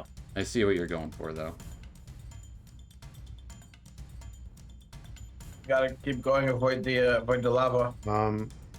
I'm going to ignite Dawn Okay. and cast Lesser Restoration on myself before I start trying to acrobat through this obstacle course. Okay. You guys just... We'll say every time you guys just power through something, it's an automatic failure for the test.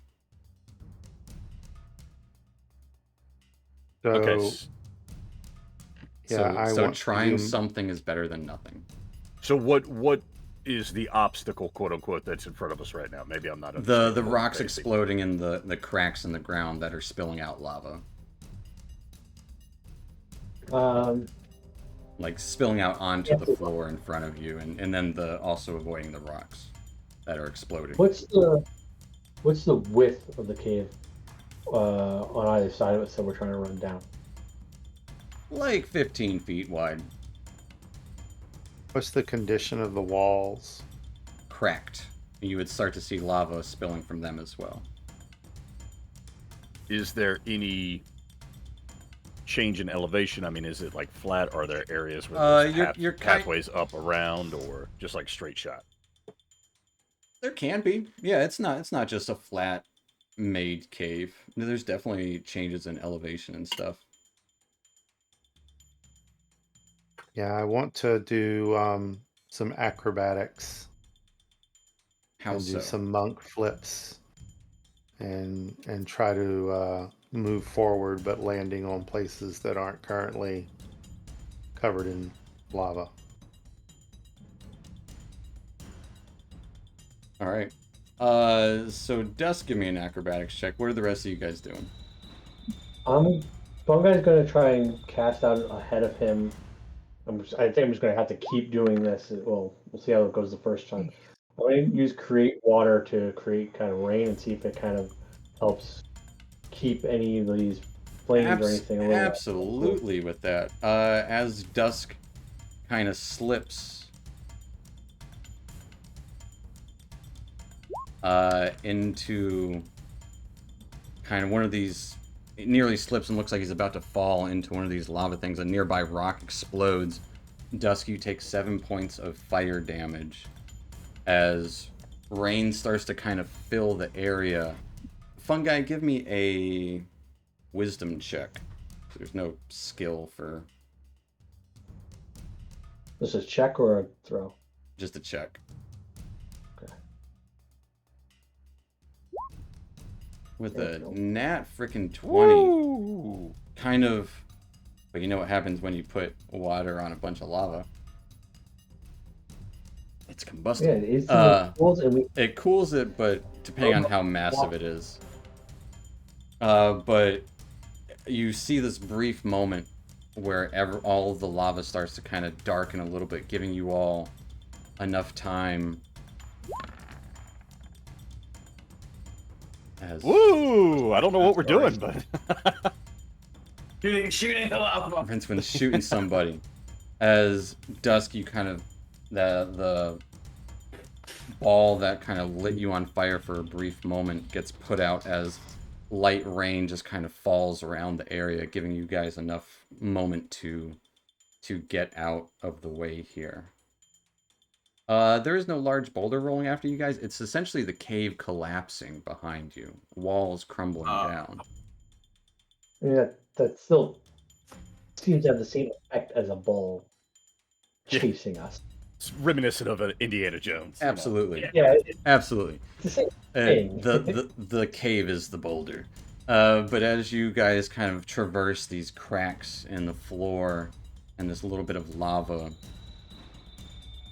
it quickly reignites behind you guys in a more explosive way as you kind of start to see little ledges as the cave opens up into a larger cavern.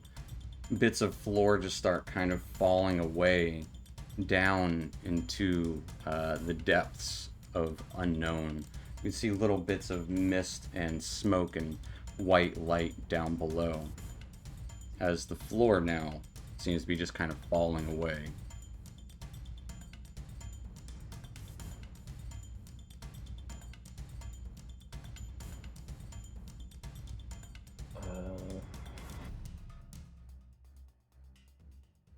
I guess I'm gonna try to make it over to Thunder at Dusk.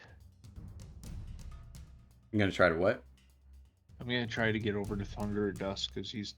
Yeah, absolutely. You guys are all in this little huddled area. All right, I'm gonna cast Cure Wounds on Thunder at Dusk. I will say there. That's fine.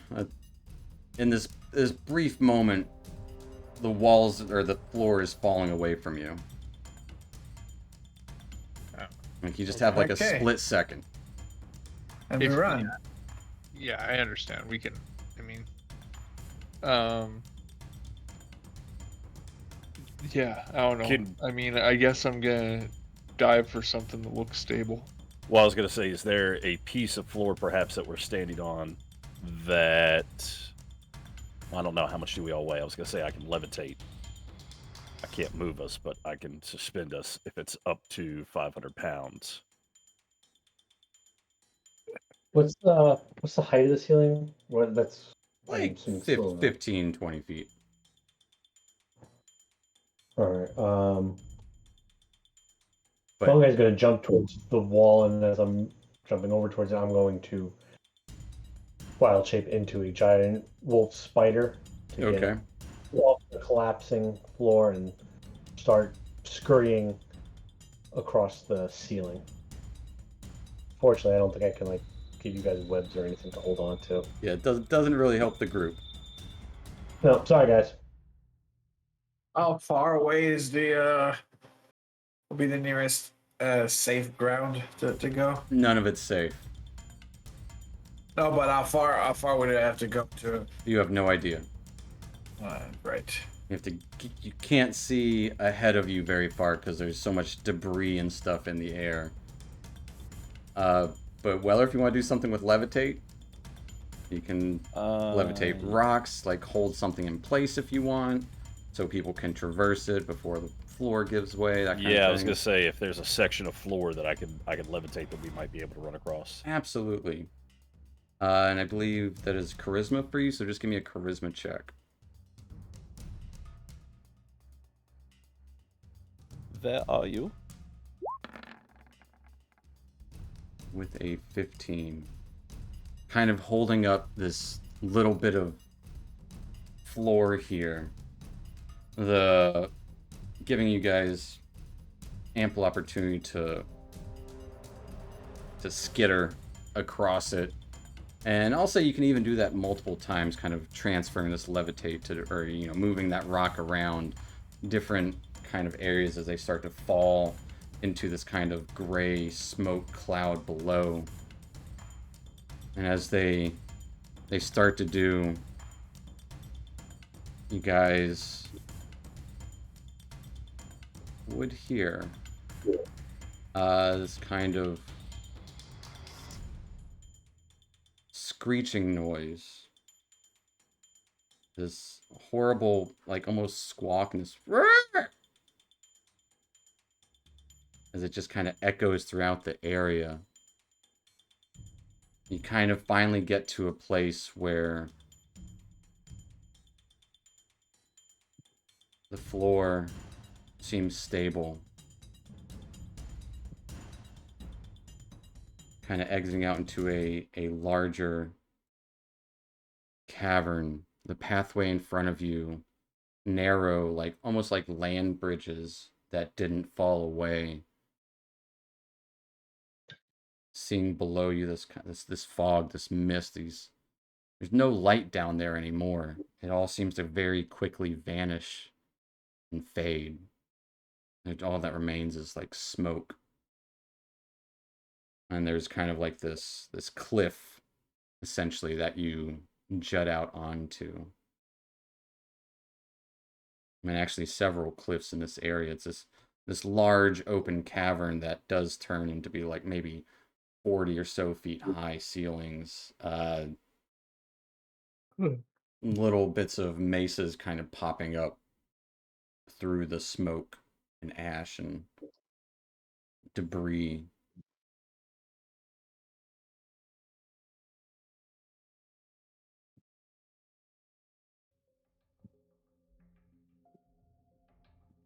Ooh, that was a close one.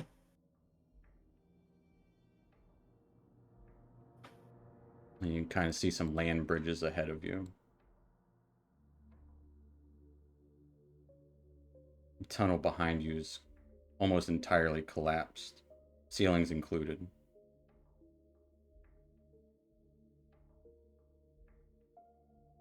Keep going. He's gonna follow us. Well, Everything seems to have calmed almost in an instant. I don't know if this was the right path, but maybe the Chaos Beast would have been better.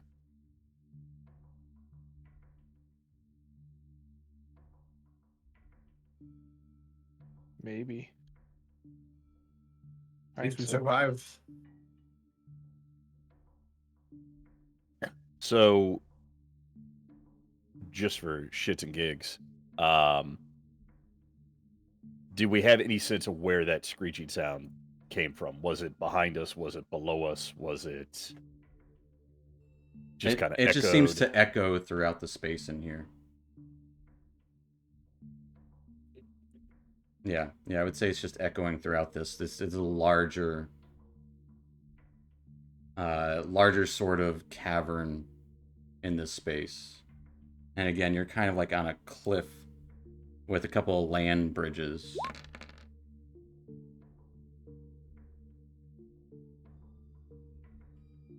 Yeah. As thanks for the raid, Live and Let's Die. Welcome, everybody. Yeah. But yeah, as Rincewind going to heal Dusk now, I take it. He's got 20 coming at him. That is dope. Thank you. Oh, you had Zephyr Strike clicked. Oh, did I? Yeah. Oh, It's just 12. 12? Yeah. Yeah. Oh, whoops. That's still Oh. nothing to scoff at. Already said 20. Nope. Sorry. Excellent. Dusk had already No adjusted the character take sheet. Backseat. But yeah, you would see this kind of gray smoke just kind of filling maybe 20 feet down from the edge of this cliff. Oh yeah, okay. So going back to my shits and gigs. 4 shits and gigs. Dancing lights, 120 feet, right? Can I cast it down into the cavern? Maybe space out some illumination to see kind of what's down there, if anything, or if it's just a steep fall to swift death. Absolutely. Give me a perception check. I'm gonna say Perception. it's gonna be hard to see. It's gonna be a high DC. But give me a perception check as you kind of look around with your dancing lights drifting about these globes of illumination.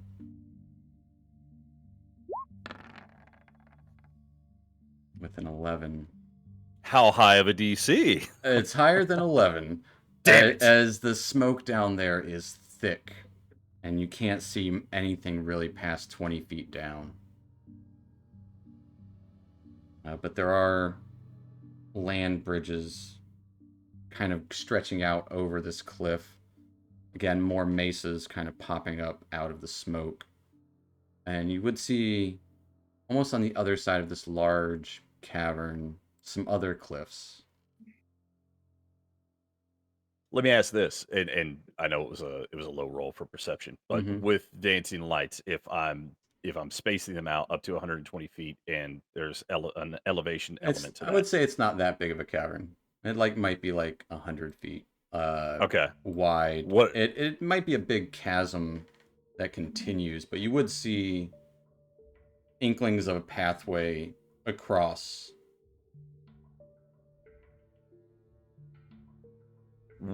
Because kind of what I was picturing was like putting them down to see how deep it is. And I know you say that there's like this thick gray smoke. Is there a point past 20 feet where I feel like they disappear? So like, is it deeper than 20 I would feet? say you could. Getting 20 feet down is where kind of the smoke starts. Your lights go about another 20 or so more feet before you can't see them, as the smoke is thick. So you know it goes further than 20 feet. So it's at least 40 feet deep. At least 40 feet. Perfect. That's what I wanted to know. Yep.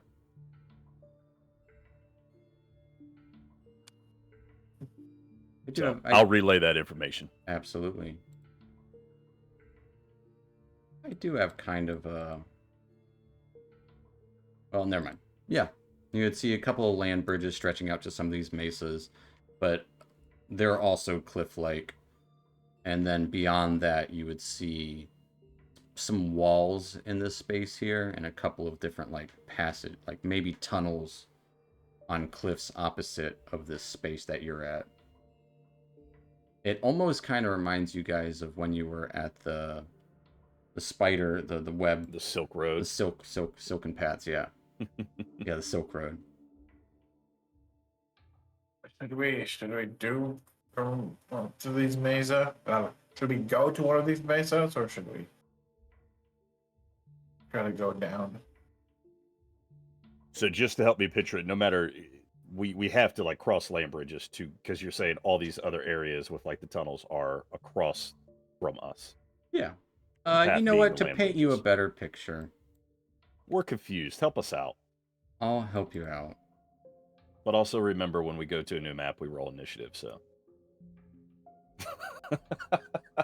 Yeah, that's fair. I know you love it when I say that. Yeah.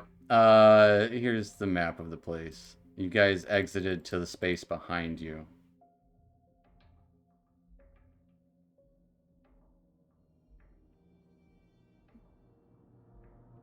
Yeah, you guys exit to the space behind y'all.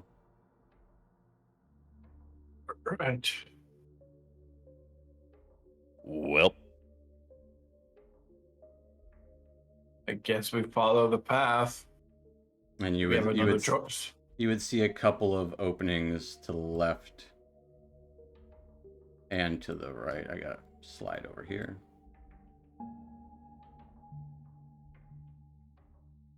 But you can see the area that's broken also is... It goes on... Stretches out. And that just kind of low fog, smoke, whatever it is just kind of lying there. There's an odd stillness in the space.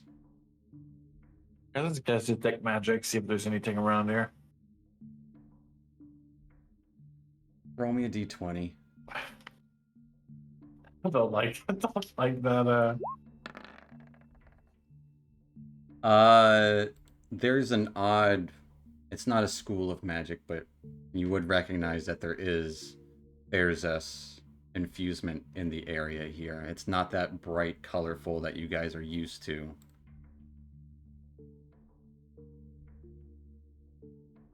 But it is... There's that underdark radiation in the space here.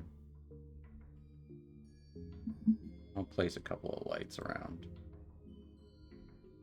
Gotta adjust that lighting, though. Yeah, I was gonna say, it's really fucking bright.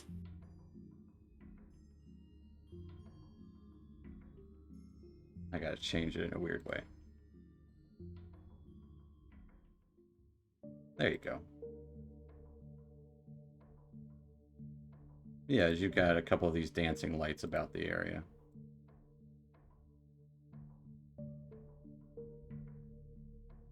How do you guys proceed?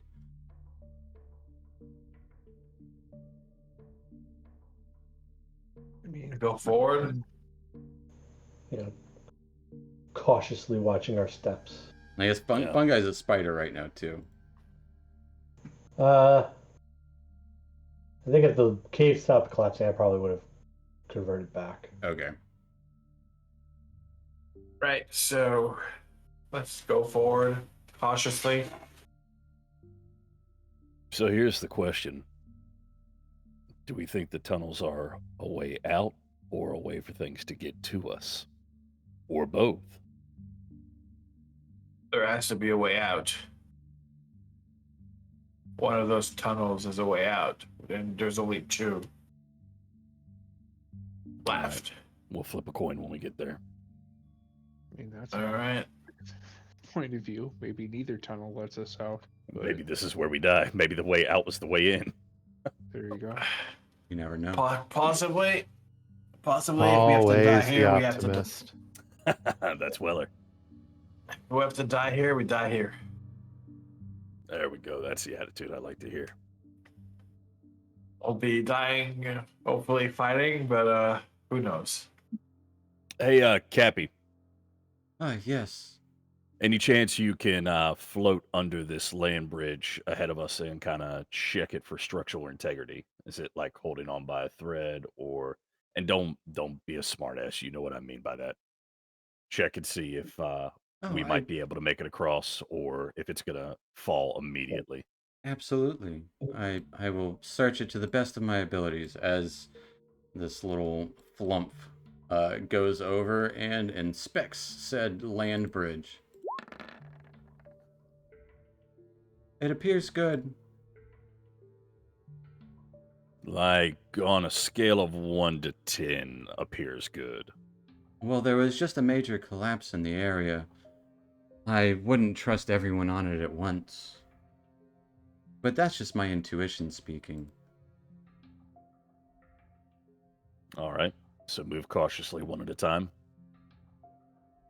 Some of you are smaller. I can carry the little ones across. Sounds good. Who amongst us is the heaviest? Probably you with the armor. Hey, Yeah. man. Yeah, you. Wow. Fat Shaman the Drow. I Yeah. see how it is. You might not be All the right. tallest, but you are wearing armor when no one else Stalky. is. Yeah. Stalky. All right, I'll go across first. All right. Right behind you. Well, wait till I'm across. yeah, but I'll be right after you. If he's the heaviest, we want to tie the rope around him in case this land bridge does give out. We can do that. Have us get the rope and tie it around Weller in case. Okay. So that way he can drag us all in. No, I'm not that no. heavy, Rincewind. If it breaks underneath him, he doesn't have to plummet to his doom. We can catch him. Too many spider snacks. You'd be surprised how much 200 pounds goes in shock value. That's right. Mhm. Yeah, that's a good point. Yeah. So you tie Weller up to the rope and you guys all hang on to it? I mean, I guess it would be a rock around. It's probably tied on a rock. It's a 50 feet rope, so Yeah, I would say that this rock here is tieable. he's got plenty of space for. It's a 50-foot rope that we got. Weller reluctantly lifts his arm so it can go around his waist, and it's just like, I didn't agree to this, but okay. For your safety. Weller raises an eyebrow at Casmus, casting a doubtful glance. Kirby will just, it's just rocks, mate.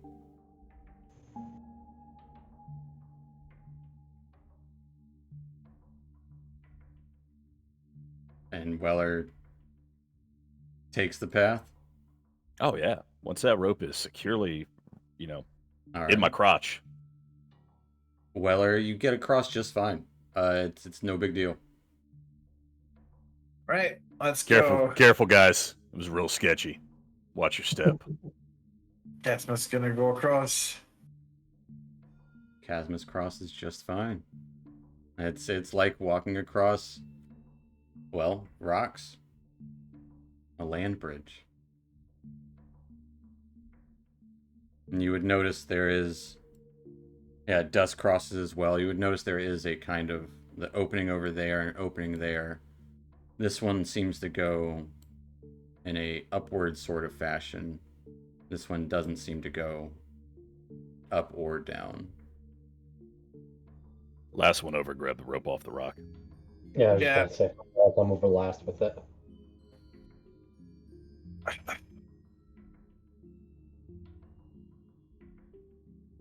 All right. As who's going next? You want Rincewind or Turvy? Or Cappy and the kids? Yeah. Turvy will go, and then Rincewind will follow. All right. Cappy and the kids. Cappy and the kids. I mean, he's essentially taking care of the kids, dropping them off at school. Cappy and the kids is the spin-off of our sitcom. Yeah, there you go. But as Turvy kind of creeps over, Rincewind follows. Rincewind, with your high-ass passive perception, you would notice around this mesa and the one over here to the right that is also connected by land bridge. Faint bits, because everything is still in the space here, so it heightened awareness of anything that moves. You would notice a bit of rock sounds clattering very faintly.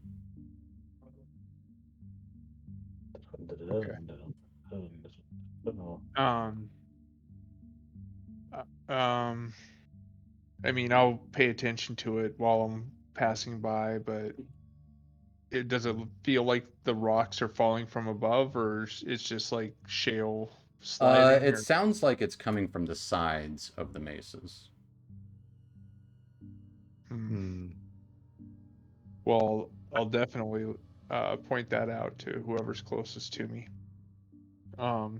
Just to make sure that it doesn't sound like our mesa's gonna collapse. Point it out to Dusk and Turvy.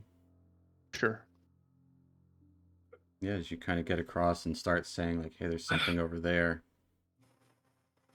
Kind of pay attention to see if something crawls up the mesa. As you're kind of paying attention to it, something absolutely crawls up the mesa. As you three are aware of it, we are going to roll initiative. There it is. As everyone besides you three will be surprised this first round. And I get a good roll for this one. If it makes you feel any better, they got a 4. Yes, I got a 6. And I used to. A red 20? What? It's because he has advantage. Oh. Yeah, surprise guest number 1. Red number. Surprise guest number 1 and 2. As 2 bird-like, beetle-like hook horrors emerge from the depths. Don't forget to roll for Turvy. Right.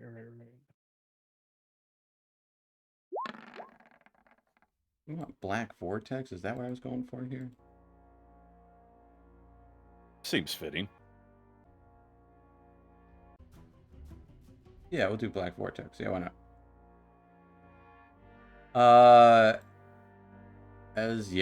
You guys all... Oh, no. Oh, because you had your token clicked. I got you. So... Oh, whoops. You're good. Yeah. You actually got a 20. Dusk is giving Patch is giving the 1 buff to Dusk.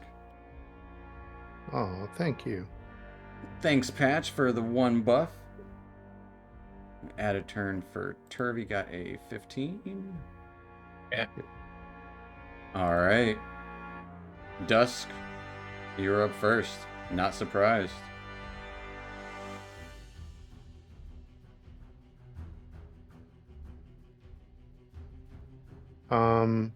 Seeing one of these creatures, that would probably be like there. One of these creatures creeping over here and the other creeping right up. You can see one of its hooks about to lunge towards Casmus.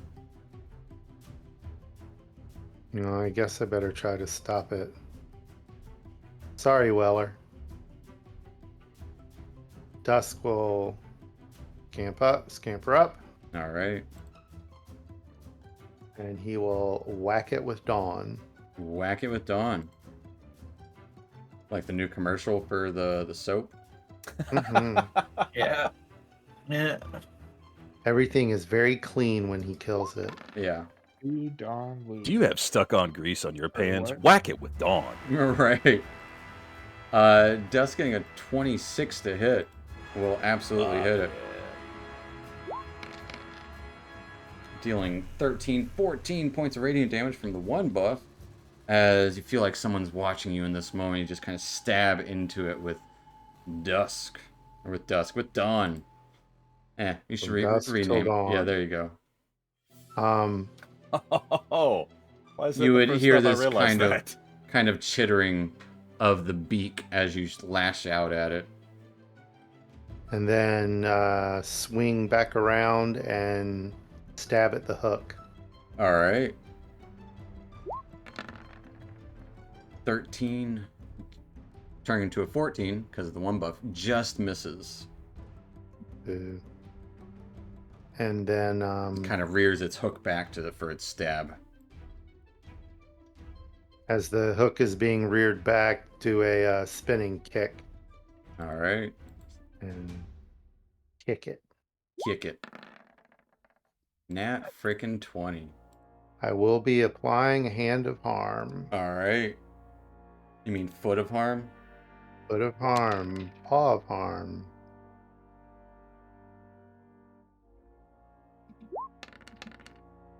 I guess roll that twice.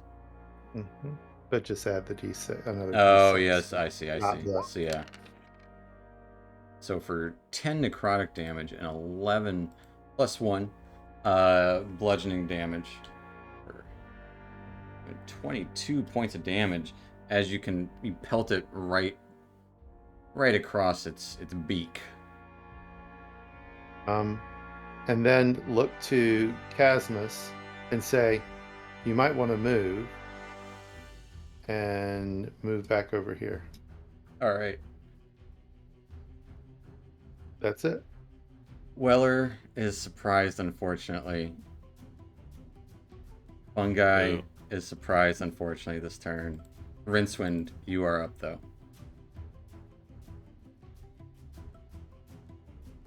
Rince's gonna yell out, "Hey, wake up!" And he's going to cast Bless at a second level on Weller, Casimus, Dusk, and where's Fungi? He didn't cross the bridge yet. He's the last one. He was going to get the rope. Weller's also still attached by rope. Yeah. Hilarious. Then I'll give it. I think to, he's within... Oh, he's in 40 feet. Yeah, I guess I'll give it to myself. All right. Oh, a question. And Just then, sorry, buddy. I'm gonna say to the east, and I'm going to just step right. Oh crap! I'm going to just step a little bit to the west and end my turn. Step into the west. As you say, to the east, and you step to the west. Right. I gotcha. That will take us to Turvy. Why would Fungi not be able to like grab the rope? If he's surprised by these things, he doesn't see them. They see him, right? So like wouldn't he still be able to interact with the rope? He wouldn't know that they're there. He would still be making moves to come across, I would think. Yeah, we can say he's in the middle of untying the rope right now. Or maybe he just did it. That's fine. Because he's last. Bringing the Well, he rope just with doesn't him. want to be anchored. I the next turn. got you. Yeah. Ruining I my fun. thought it would be comical. It would be. We could just all pretend that happened. Where is death?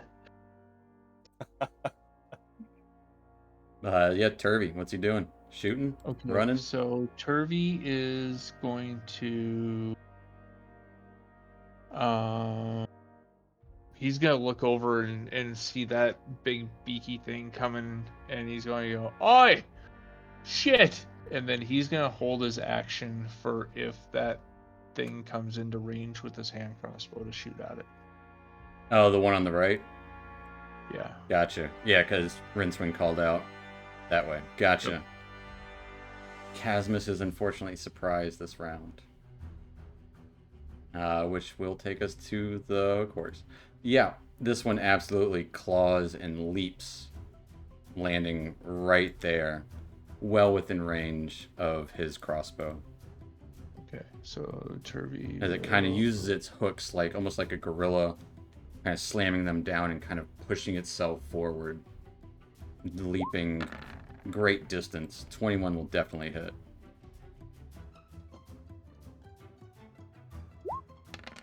So it'll take 7 points of piercing damage. Kind of again, kind of seeing their like mouths kind of chitter, little mole-like eyes. The other guy. He goes, playing them. As yeah, you stab him in the eye. They don't need their eyes. But the other hook horror is gonna try to hook onto Casmus. Getting a 19 and a 21 to hit. They both hit.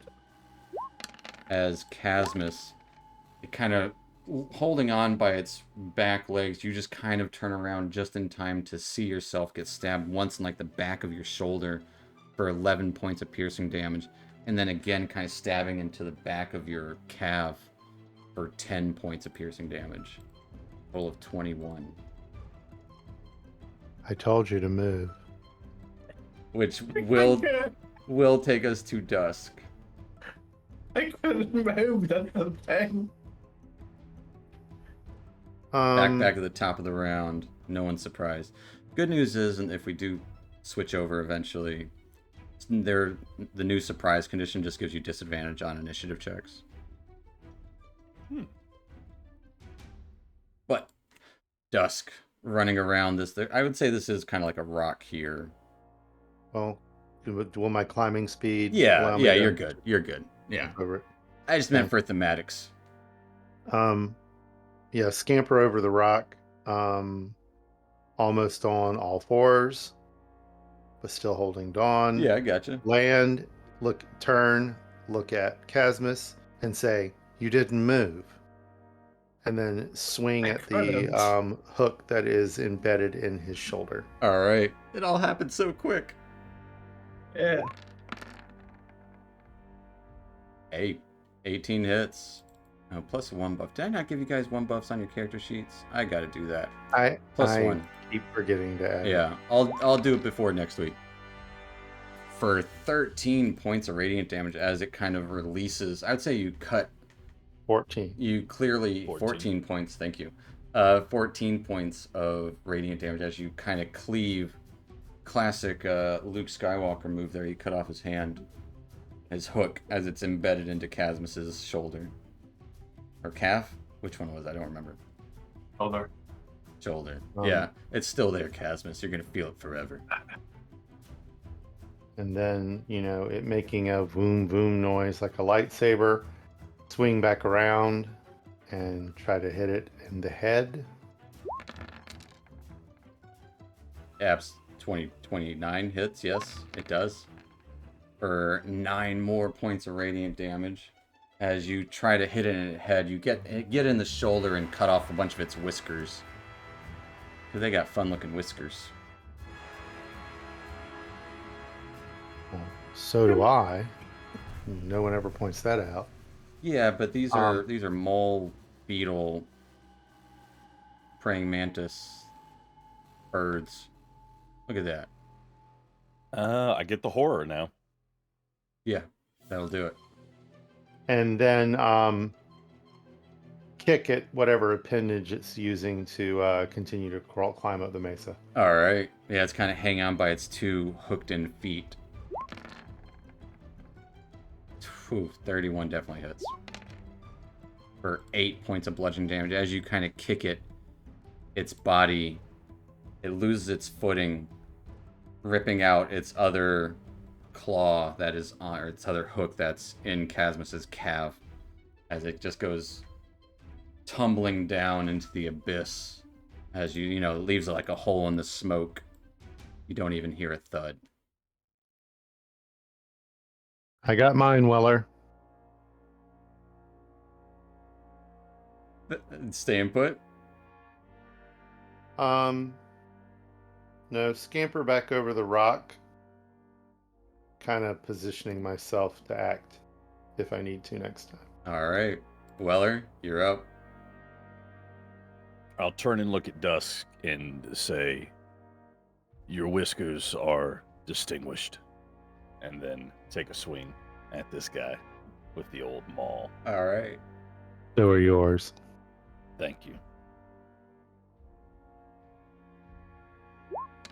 Bringing out that fancy new maul. 19's gonna hit it. Fantastic. Let's do all the fun things. I'm going to do menacing attack. So I'll do superiority die, drop that by 1. And we'll go ahead and roll some damage.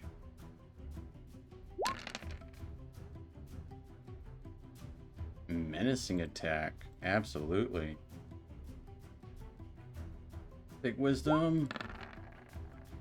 You got a 15?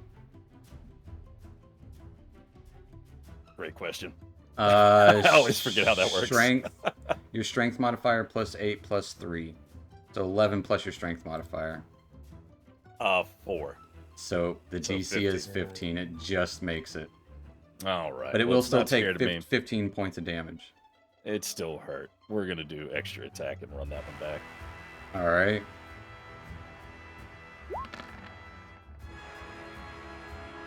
Uh, 19 gonna hit.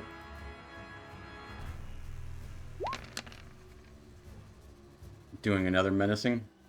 No, whoops. Uncheck All right. superiority. So just for 11 points of bludgeoning damage, kind of smashing into it, you hear that crunch of its exoskeleton. And again, it's kind of chittering beak.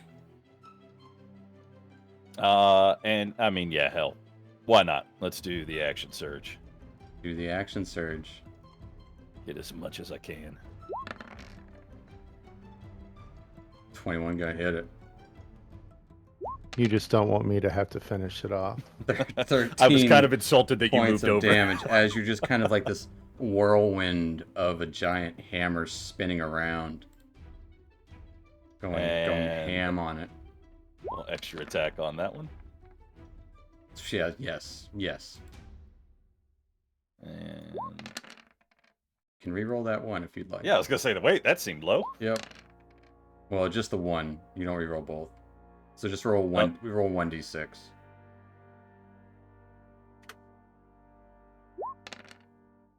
All right, it does one more. So 10 points of damage for that last one. Still, just kind of clobbering the shit out of this hook horror. It knows what hit him, but it didn't see it coming. Anything else for Weller? That's gonna be it. I'll just stay on my ground. All right, that'll take us to Fungi.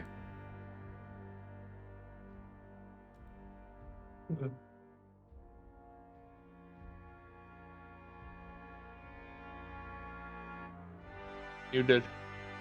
Yeah, you're muted. All right, so I was saying, I'll finish taking the rope off the rock. I'm Yeah. just gonna tie it, grab it around my arm, so we don't lose it, and move up just a little bit. And I'm gonna reach out a hand and try and hit that thing with a chill touch. Okay.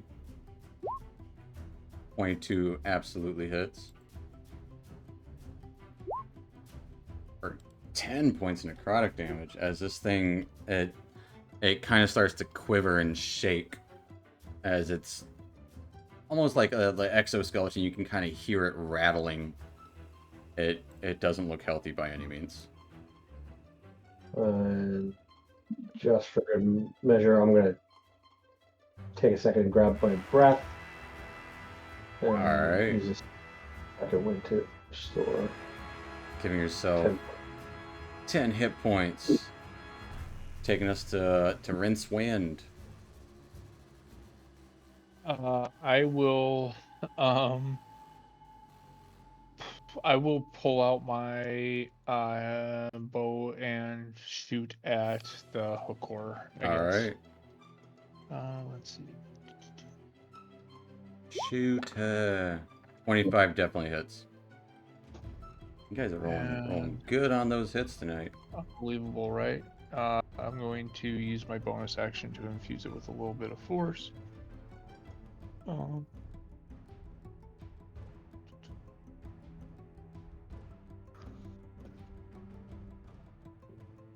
Infusion. For 11 points of damage. As you get it kind of right in its face, slash kind of see the arrow expel out of its head as it drops to the ground. Collapses right next to Weller. Anything else for Rincewind? I'll say you loosened it for me. And I'll end my turn. All right.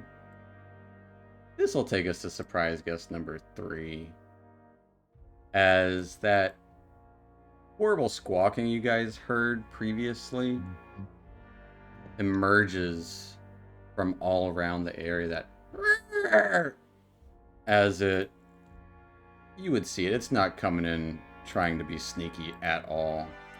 You don't say. You've seen one of these creatures before a long time ago. Some of you, when you were first escaping the drought back in Velkenvelv. You would actually see a second one approach from the east, or west. As it lands on one of these mesas over here.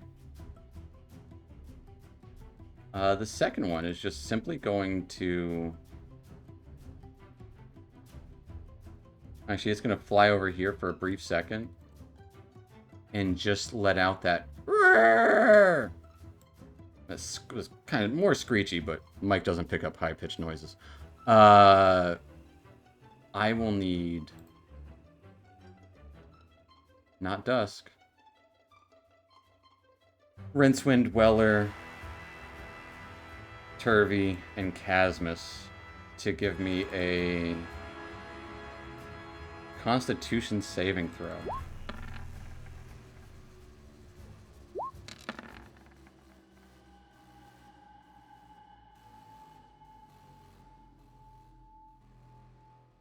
And Turvy. Casmus, you're gonna hate this. Yeah, I know already. I'm Casmus, already maybe dead. he's trying to talk to you. Turvy's gonna hate it too. As Casmus and Turvy are both stunned. And then it flies over here and just kind of lands, watching, kind of pointing at you all. It almost seems like this vulture demonic creature is laughing, but it's not making a single noise other than that screech. Meanwhile, the other one is gonna be random. There's what, 1, 2, 3, 4, 5, 6. So you guys in range. Well, it's gonna fly to Dusk. That's my one. As this Vrock surges out towards you. Gonna claw out at you with its talons. Getting a 16 on its first attack. Nope. As you dodge out of the way, it's just lashing out, getting a 12 on its second attack. And then going in to try to jab at you with its beak. Getting a nat 20. No hit. As Dusk will take 18 points of piercing damage as it just kind of jabs its beak into you, like into your shoulder, and just kind of drawing blood. Like it was just like a hammer beak. Ending its turn. As double check something here. Turvy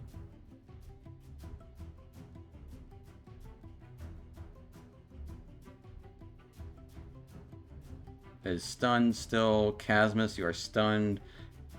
I didn't think you guys would kill the Hakors in one turn. They're gone. Which will take us to Dusk. Okay.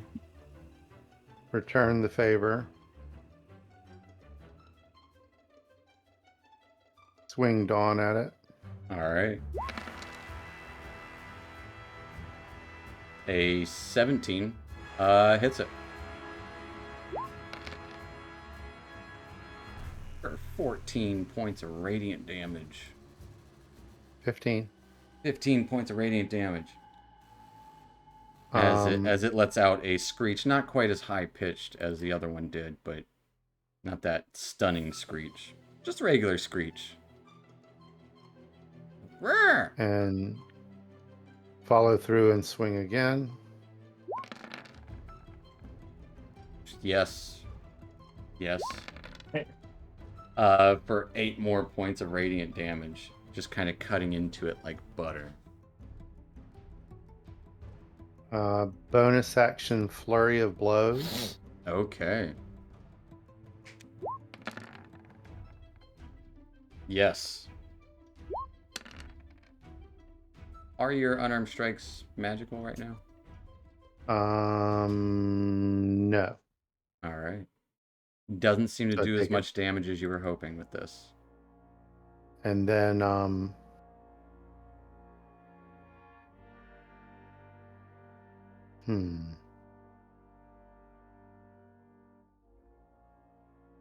But you still hit it, and it did something. It just kind of just doesn't really move as much as you were hoping from the kick. Okay. And then thump myself on the chest. Okay. Giving yourself 9.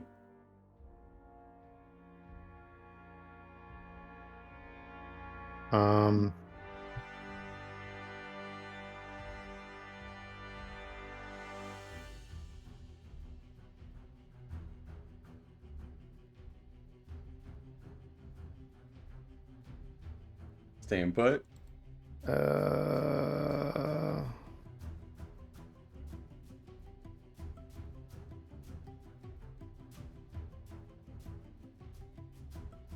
Move.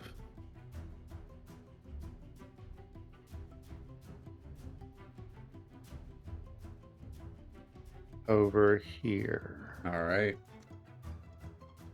Positioning to the perfect push off of a cliff.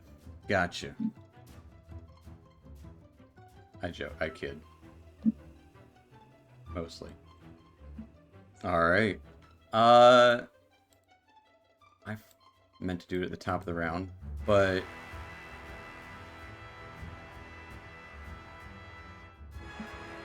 do you guys want to go one more round, or do you guys want to end it at the top here? I'd set it at the top. It's getting late. All right. Yeah, I gotta be up early. Don't like doing it in the middle of combat, but this is a doozy of one. And your first fight outside of the Dwarven city, as escaping the city was easily done, but now you have the dangers of the Underdark once again.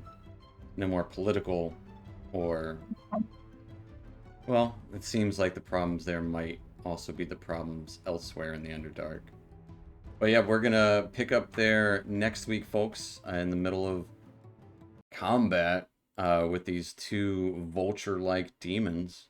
Thanks for watching, and we'll see you guys next week for more Out of the Abyss. Thanks, Twitch. Have a good night. Night, everyone. Yeah.